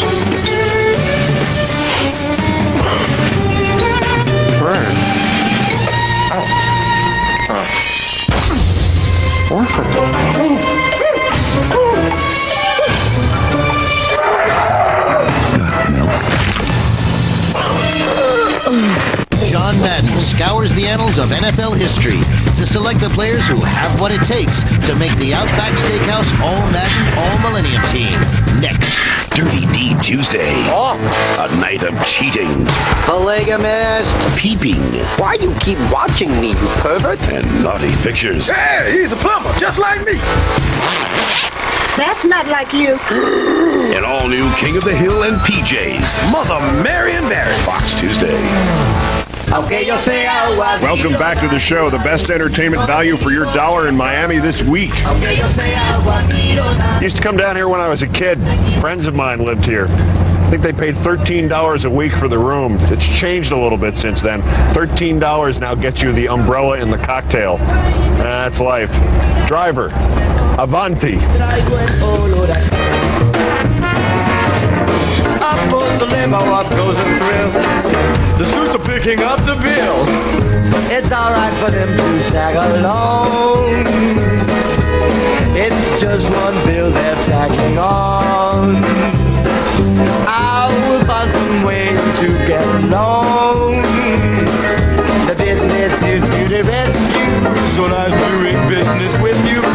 You will really hate the clown when you realize that all they're selling down for the deal. The suits are picking up. The suits are picking up the bill. General, let's have a look at that vat of paella, sir. Ever go to a Super Bowl party, get your picture taken, then stroll in and bump right into Dan Marino? No, but last night I did have the strangest dream that Harry Shearer virtually became Larry King and then just couldn't stop talking. Virtual reality, hello. I'm Larry King. We're here with the biggest stars of the entertainment business. We got Cher, the internationally famous superstar. We got Kiss. They are so loud, they're not even here. I can't hear myself. We got all the guys from this Fox Sports crew. They are funnier than Saturday Night Live, I swear to you. Isn't that another Micron?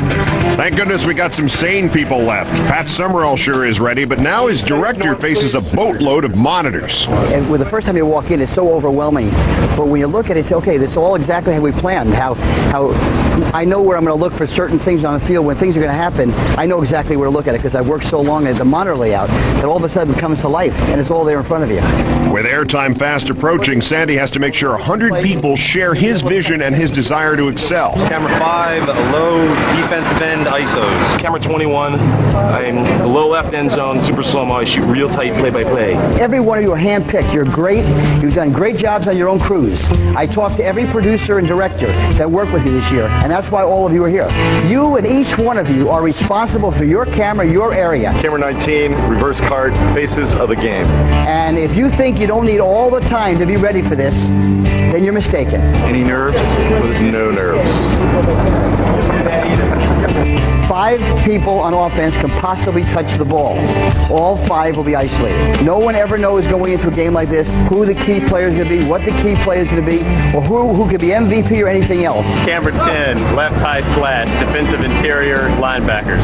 We have a lot of equipment. Unfortunately, it means that each camera may get used a little bit less than you're normally used to. If you want to get on the air, you got to bust your butt and get something special. Camera 11, sideline mini, never stop moving. This is a team. and no one person on the team is more important than the other. Okay? So as long as we get that straight from now on, we're going to be in great shape. Ever get nervous in a big game? I haven't done one yet, no. Yeah, absolutely. When you've got the whole world watching, the adrenaline starts going, you get little butterflies. I think you need that kind of energy to feed off during the game. Sunset Saturday. Strangely, for the first time all week, the stadium will be the most peaceful place in South Florida. Let's do it.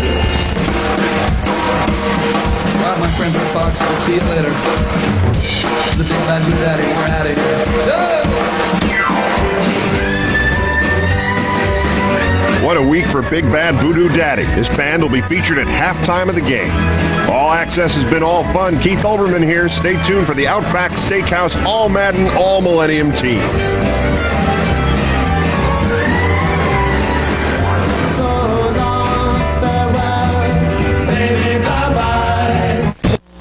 Live from Super Bowl 33 in Miami, Florida, it's the Pizza Hut Kickoff Show.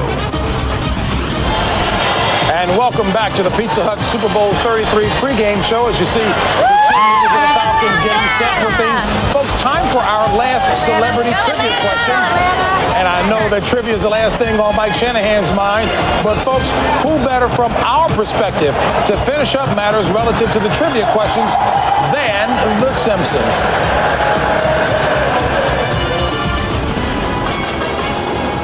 We'll be back with more of our pregame show right after this. Great dip, Mo. Nice and spicy. Actually, Homer, that's sterno. And now another trivia challenge. What Super Bowl quarterback was the most handsome? According to everyone, the answer after this. Oh, it's gotta be Jim McMahon. Are you on drugs? Handsomer than Vince Ferragamo? Steve Young's a triple threat. Eyes, lips, and that dimple. You're just thinking face handsome. You gotta consider the whole package. Am I the only Jim Plunkett man here? What, you crazy? Oh, he's icky. What about Joe Namath? Please, Joe, we're talking here. Well, in my time, I'm just saying. With his toothy grin and come-hither eyes, John Elway is a mile-high hunkosaurus. Yeah, I wouldn't mind some of that. Oh, yeah, he's a good-looking man. Fix. Don't make me come over there, Namath. The Simpsons, Sundays on Fox. Blockbuster Video, where each week you'll find your favorite releases guaranteed to be there, presents The Road to the Super Bowl. In the NFC title game, Atlanta took Minnesota to overtime and then took its place in history. 38-yard field goal by Morton Anderson. The hold, the kick, it's on the way, it's up and going. The Falcons are going to the Super Bowl. The Falcons have done it. I'm in with the in crowd. I go with the in crowd. It's the Blockbuster Trip a Day giveaway. Blockbuster is giving away trips to glamorous events like film festivals, award shows, MGM movie premieres, and there are 50 million other prizes because every game piece is an instant winner every time. So play the Trip a Day giveaway every day and get caught up in the bright lights of stardom. This is where I wrote the Yellow Pages. I took the liberty to tape myself writing and have that He knew it was going to be history. He knew he was onto something historical. The darkest army night. This book opens up a world of imagination to what ideas could be. Death and dying. This is the night I was born to a werewolf. This is the night I came up with it. Oh, this is it. It was A. It was A. This is just an inspiration. And what I thought was this. Put the book in alphabetical order. Accountants, attorney, acupuncturist. Alphabetical order? Who'd have thought? Folks, your Colonel's shaking things up with my new extra crispy chicken. Right now, get 8 pieces plus 6 of my honey barbecue wings, just $9.99. That price ain't gonna last, so shake a leg.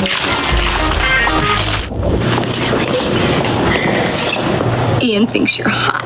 No way. Wait, he told me in homeroom.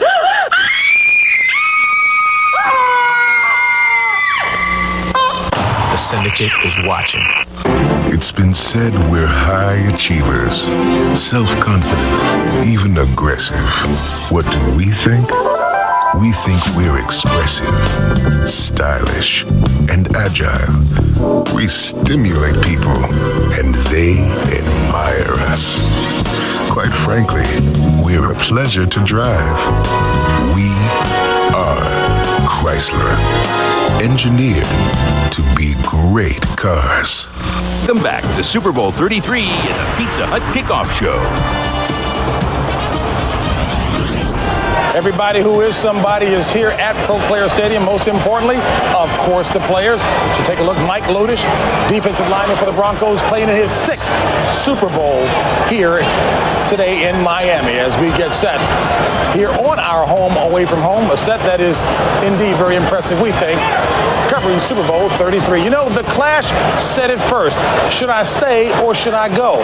But that's been the exact question on John Elway's mind all season. Is this his last hurrah? Well, if it is, Terry, he has been behind you. One of the greatest quarterbacks in the National Football League. You know, JB, his greatness is unquestioned. His place in history is well defined. His next stop will be the greatest honor he'll ever receive, and that's when he's inducted into the Hall of Fame. If perhaps today is John Elway's finest hour, his last game, how perfect is this scenario that he's playing in Super Bowl 33, a game that he hoped so much all his life that he could win, which he won last year. I had the good fortune, if you will, of sitting down and talking with John Elway. Football is about winning championships, and the most satisfying thing about this year is being able to play in another Super Bowl. You want to tell me the 37-year-old man doesn't want to win this game? Another turning point, a fork stuck in the road. Time grabs you by the wrist, directs you where to go. So make the best of this test and don't ask why. It's not a question but a lesson learned in time.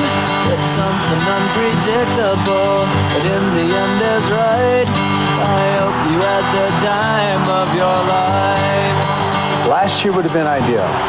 You ride off into the sunset. Now you come back. Here's this opportunity again, which has a wonderful. I mean, it can go either way. You got to take some chances. There's always some risk. There's always risks about losing, and especially when you get to this game. I mean, because it goes like this. One team goes like this, and the other team goes right to the bottom. And you know what? I take that risk every year. Is there a time in your life in the NFL where you sat down some night by yourself and said, This isn't working for me? Several times. You know, and it feels like the world's caving in on you, the press is caving in on you, everything's caving in on you. Sure, there's times that you feel like, man, there's got to be something easier to do than this. And then you wake up in the morning and you say, well, let's go do it again. Snap is good. Elway's in the pocket, loads it up, home run ball. McCaffrey is open, but the pass over his head. How tough was it, that first half against the Jets? It was reported that your wife, Janet, was crying. Oh, my God, my husband is going out at Mile High, his last game here, and things aren't looking too good. Yeah, and I haven't discussed that with her, so I know. You didn't talk to her about it? No, I didn't talk to her about it. I just know that we felt very fortunate going at halftime with that game down 3-0. The last time I was here, remember, I conned you into saying if you won it, you should get if we went two in a row, that means I played pretty well. Yeah, so I know you'll be back if you win 2 in a row, right? Yeah. Chances yep. And that'll be something that I think about. Yeah. And so. But you're not going to go down and win this football game, and after the game's over with, you announce your retirement. No. In a sentimental mood. Everybody that's played any time at all in this game certainly has memories, a special moment. Do you have one? Well, I think that, standing on that podium last year with that trophy, there'll never be another moment to match that. Other than that game, the game that always pops in my mind is the Cleveland game back in '86. That's the one that kind of put me on the map. There's a certain amount of jealousy on my part. It's kind of like therapy for me. To see that how you're revered so much in your community. So after Sunday's game against the Jets, and you on your victory lap, that said goodbye. That's the first time that I've been on a football field where I've actually looked in the stands and made eye contact with people and seen the grins and the happiness and the joy in their faces. And it was really a great treat. And to spend as many years as I have in Mile High to finally get to do that, it was a great thrill, even though that trophy got real heavy. I hope you had the time of your life. I love you!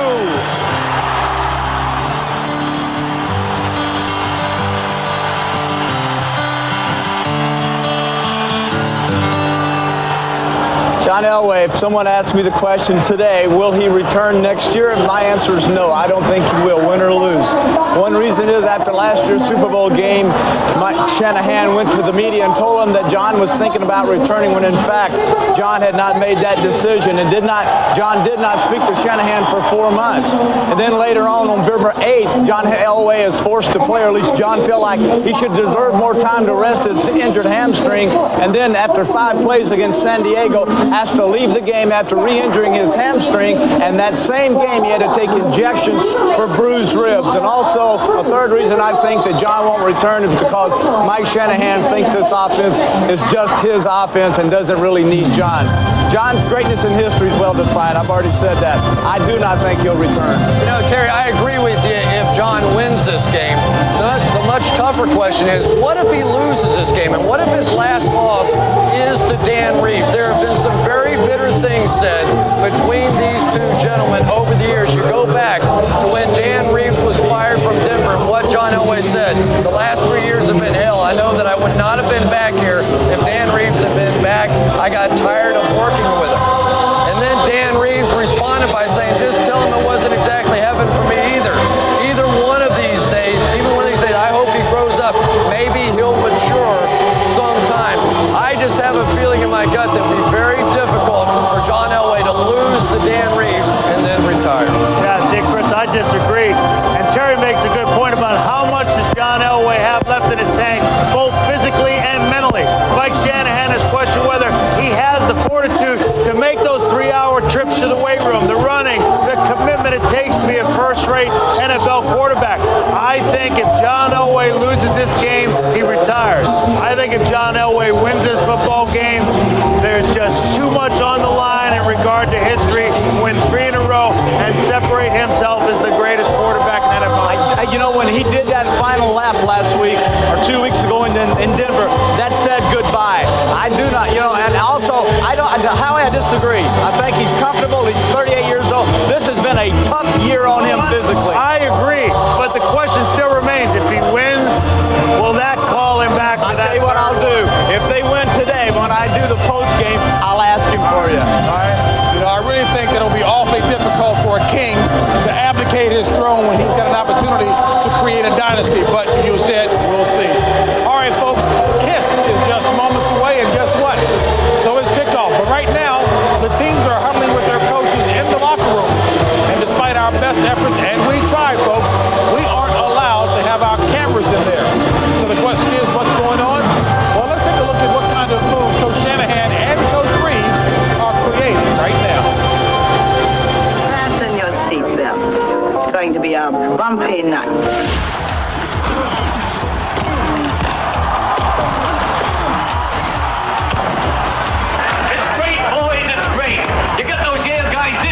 It's more than just a football game. We're on the threshold of the most crucial day of our times. It's gonna make what's gone before seem like child's play. Alone, you are weak. Together, you're strong. You can't give the enemy a break. Send them to hell. Now, don't forget what I told you. Give it everything you got. You wanted it. You asked for it. You started it. Come on, you gotta do it! Keep it up. Don't let it down. You can't quit. You can't let them down. We're going to fight, and we're going to win. Now, come on, gang. Give it to them. New York, the Big Apple. Hey, you guys think you got game? You got nothing. Home of the #1 world champion. Biggest and the baddest police. You ain't got nothing. You call that a squeegee? You call that a kiss? I'm gonna be late. Get a hotel room. Ever wonder why New Yorkers have such big mouths? You got nothing. Because we eat big pizza, like the big New Yorker from Pizza Hut. 16 inches of real New York pizza dripping with cheese at a very un-New York price. $9.99. What do you think this is? Indiana? The big New Yorker, new from Pizza Hut. It's beautiful.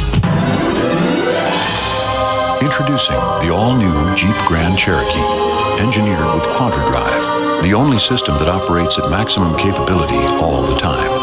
Another first from Jeep. It's broken. How'd you get here? The all-new Jeep Grand Cherokee, the most capable sport utility ever. and Four Wheeler Magazine's Four Wheeler of the Year. You work hard for the money. And Jackson Hewitt's tax professionals work hard for you. We can even give you a loan on your refund.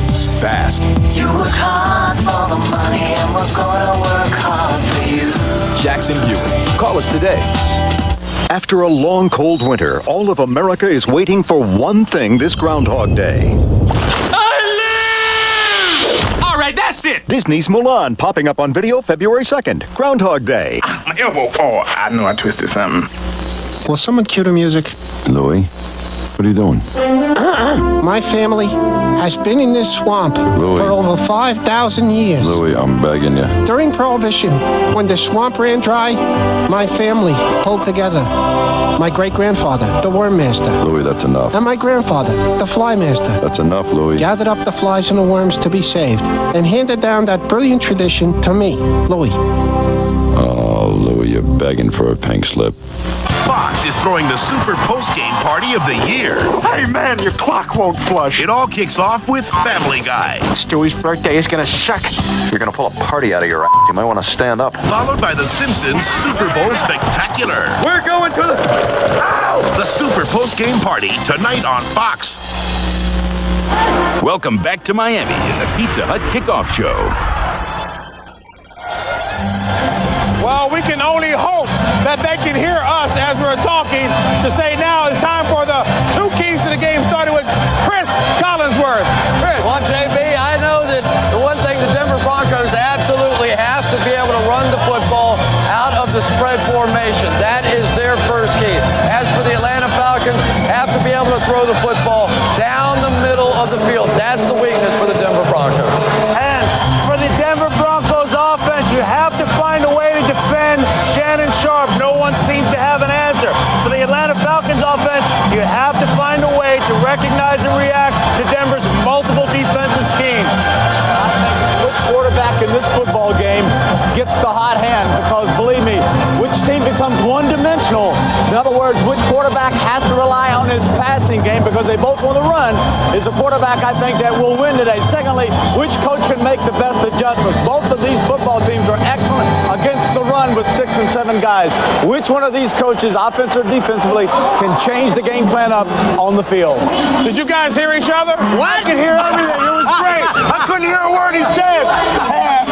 It is time now for one of the greatest bands of the past 3 decades to get set to do something. They've got 23 gold albums. Their name is Kiss. Take it away.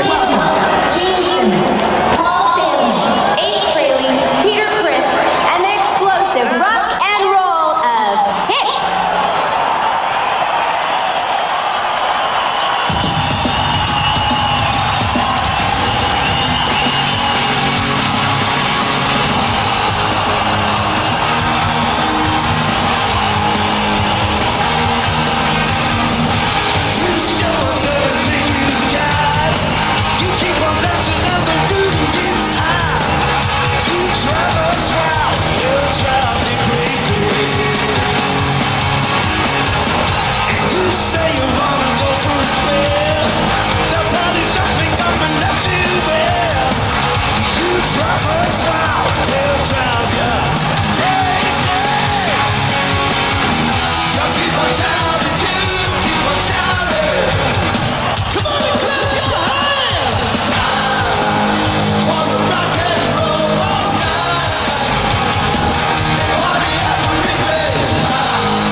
smoking man?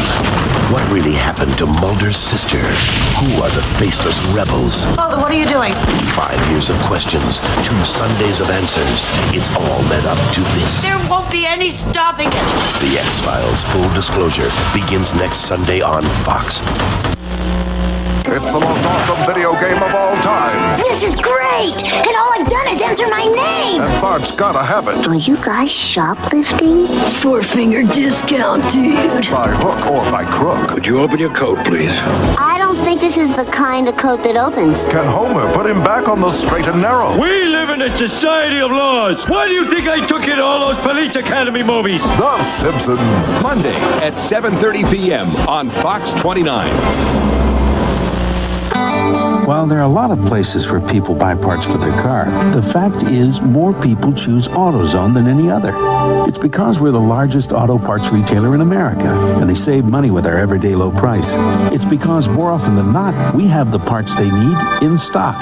And it's because we're the only place where they'll find a battery that's backed by a 3-year free replacement guarantee. Which is why we say there's just no place better than AutoZone. Announcing Andrews Jewelers' Loose Diamond event. Now through Valentine's Day, Andrews Jewelers will have on hand the largest collection of certified loose diamonds available anywhere. All diamonds will be sold at 1/2 the current market value. Andrews Jewelers' Loose Diamond event. Now through Valentine's Day. Come to S&K's hot winter clearance sale. It's thawing out prices on handsome wool blend suits at 2 for just $199.97. Thousands of clearance sale prices on sport coats from $89.97. Come to S&K's winter clearance sale. When the ground gets covered with snow, Dodge Caravan's got you covered. Not just with sure-footed front-wheel drive, you can outfit Caravan with winter-beating options like traction control, anti-lock brakes, or the ultimate snow fighter, all-wheel drive. Right now, America's best-selling minivans even cover your budget with a generous cash allowance of up to $1,000. Uncover a great deal on Caravan at your friendly Dodge dealer today. Just one Buffalo. Just one Fox.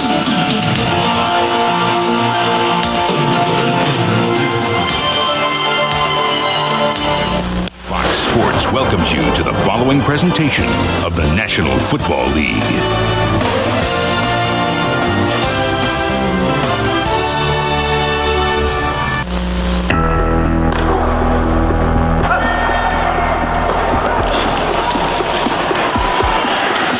Dream of playing in this game. This is what it's all about.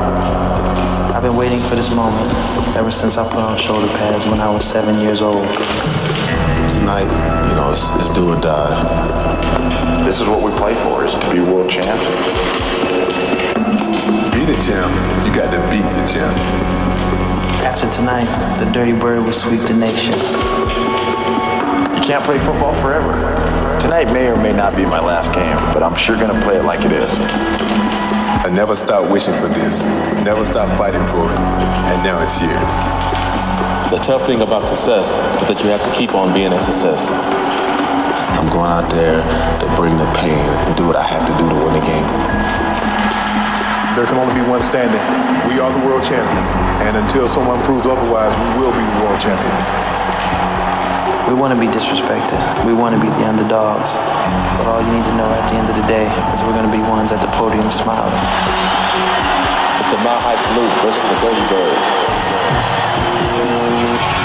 The walk down the tunnel on Super Bowl Sunday can feel like a lifetime to a player. Every step filled with a different emotion. Cinderella has made it to the bowl, and by beating the Denver Broncos, the Falcons can erase a 33-year history of failure and at the same time give head coach Dan Reeves a chance at redemption. The Denver Broncos are back to defend their title, and after 16 glorious seasons, tonight can be number 7's final performance. The Broncos' motivation will be to win one more for their legendary leader and go out on top of the world.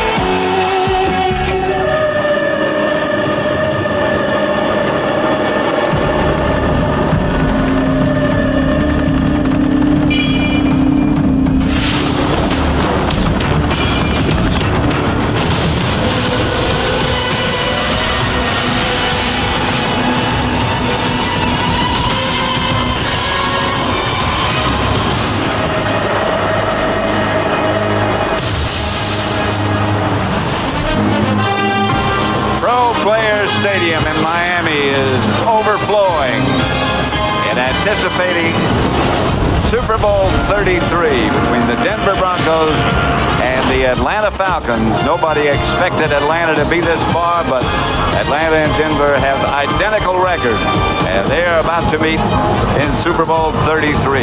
John Madden, that is, next to me. The smoke is just about cleared. Behind us, the hoopla is just about over, and we're going to play, I think, pretty soon. Well, and the hoopla is the greatest part of it. You know, if you're in pro football, this is your life, and right now there's no place you'd rather be than right down there in the field. And 30 teams start, and they go to training camp, and they have training camp and preseason and regular season, playoffs, championship games to get here. I remember when I coached the Oakland Raiders in Super Bowl 11, before we went out in the field, I told them, I said, you know, we haven't done anything yet. You know, getting here is nothing. Winning here is the greatest. I was part of the broadcast in Super Bowl #1, and believe me, it's nothing like that. John, nobody expected Atlanta to be here, as I said a minute ago. What do you think Atlanta has to do to beat Denver? Well, I think they need a big day from Jamal Anderson, because offensively, that's where they start. If Jamal Anderson has a big day and the Denver Broncos have to worry about that run, then Chris Chandler can be a lot more effective. He can be effective without a running game, but if he has a running game, the best thing that he does is fake that run to Jamal Anderson and pass off of that. Now on defense, they're going to have to be able to stop Terrell Davis. I mean, that's the thing that they have to do. They can't let him run wild. Then if they can contain him, then they can go after some other things. And you think, how did the Atlanta Falcons get here? They got here by takeaways. They led the league in takeaways, and if they're going to win today, they're going to have to get the turnover. On paper, Denver certainly has, we think, more weapons. They look like the best team. What do they have to do? Well, I think they just have to play Denver Bronco football, and anytime you talk to a coach and a quarterback, which we did with Mike Shanahan and John Elway, they both said the same thing: we can't turn the ball over. Well, what that means to me is you think you're better than they are, you know they're better than they are, and if you don't give them the game, there's nothing they can do about it. So I think offensively, Mike Shanahan is the most aggressive play caller in football. I think he has to do that. Then I think defensively, they just have to play that run and then gang up in the pass, because if there's any place the Denver Broncos are vulnerable, it's pass defense. They're 26th in the league in pass defense. And Mike Shanahan, as you said, is one of those coaches who likes to attack defense. Coming up, the introduction of today's players.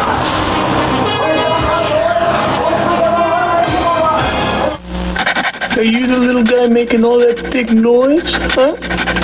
Rent There's Something About Mary at Blockbuster. Available February 2nd. Coming soon on video.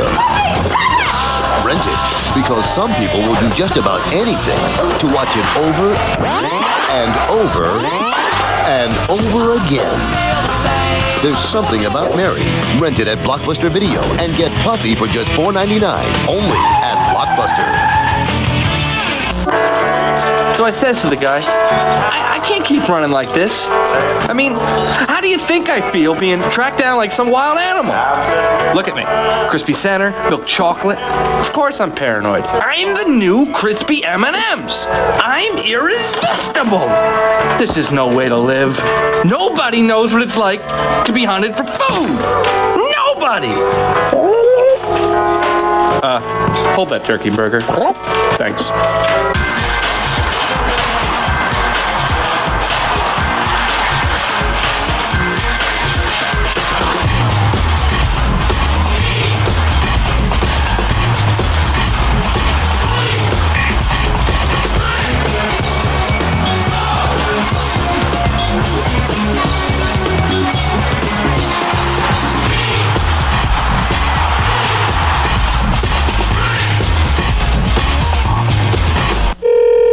Hello? Hey, what'd your wife say?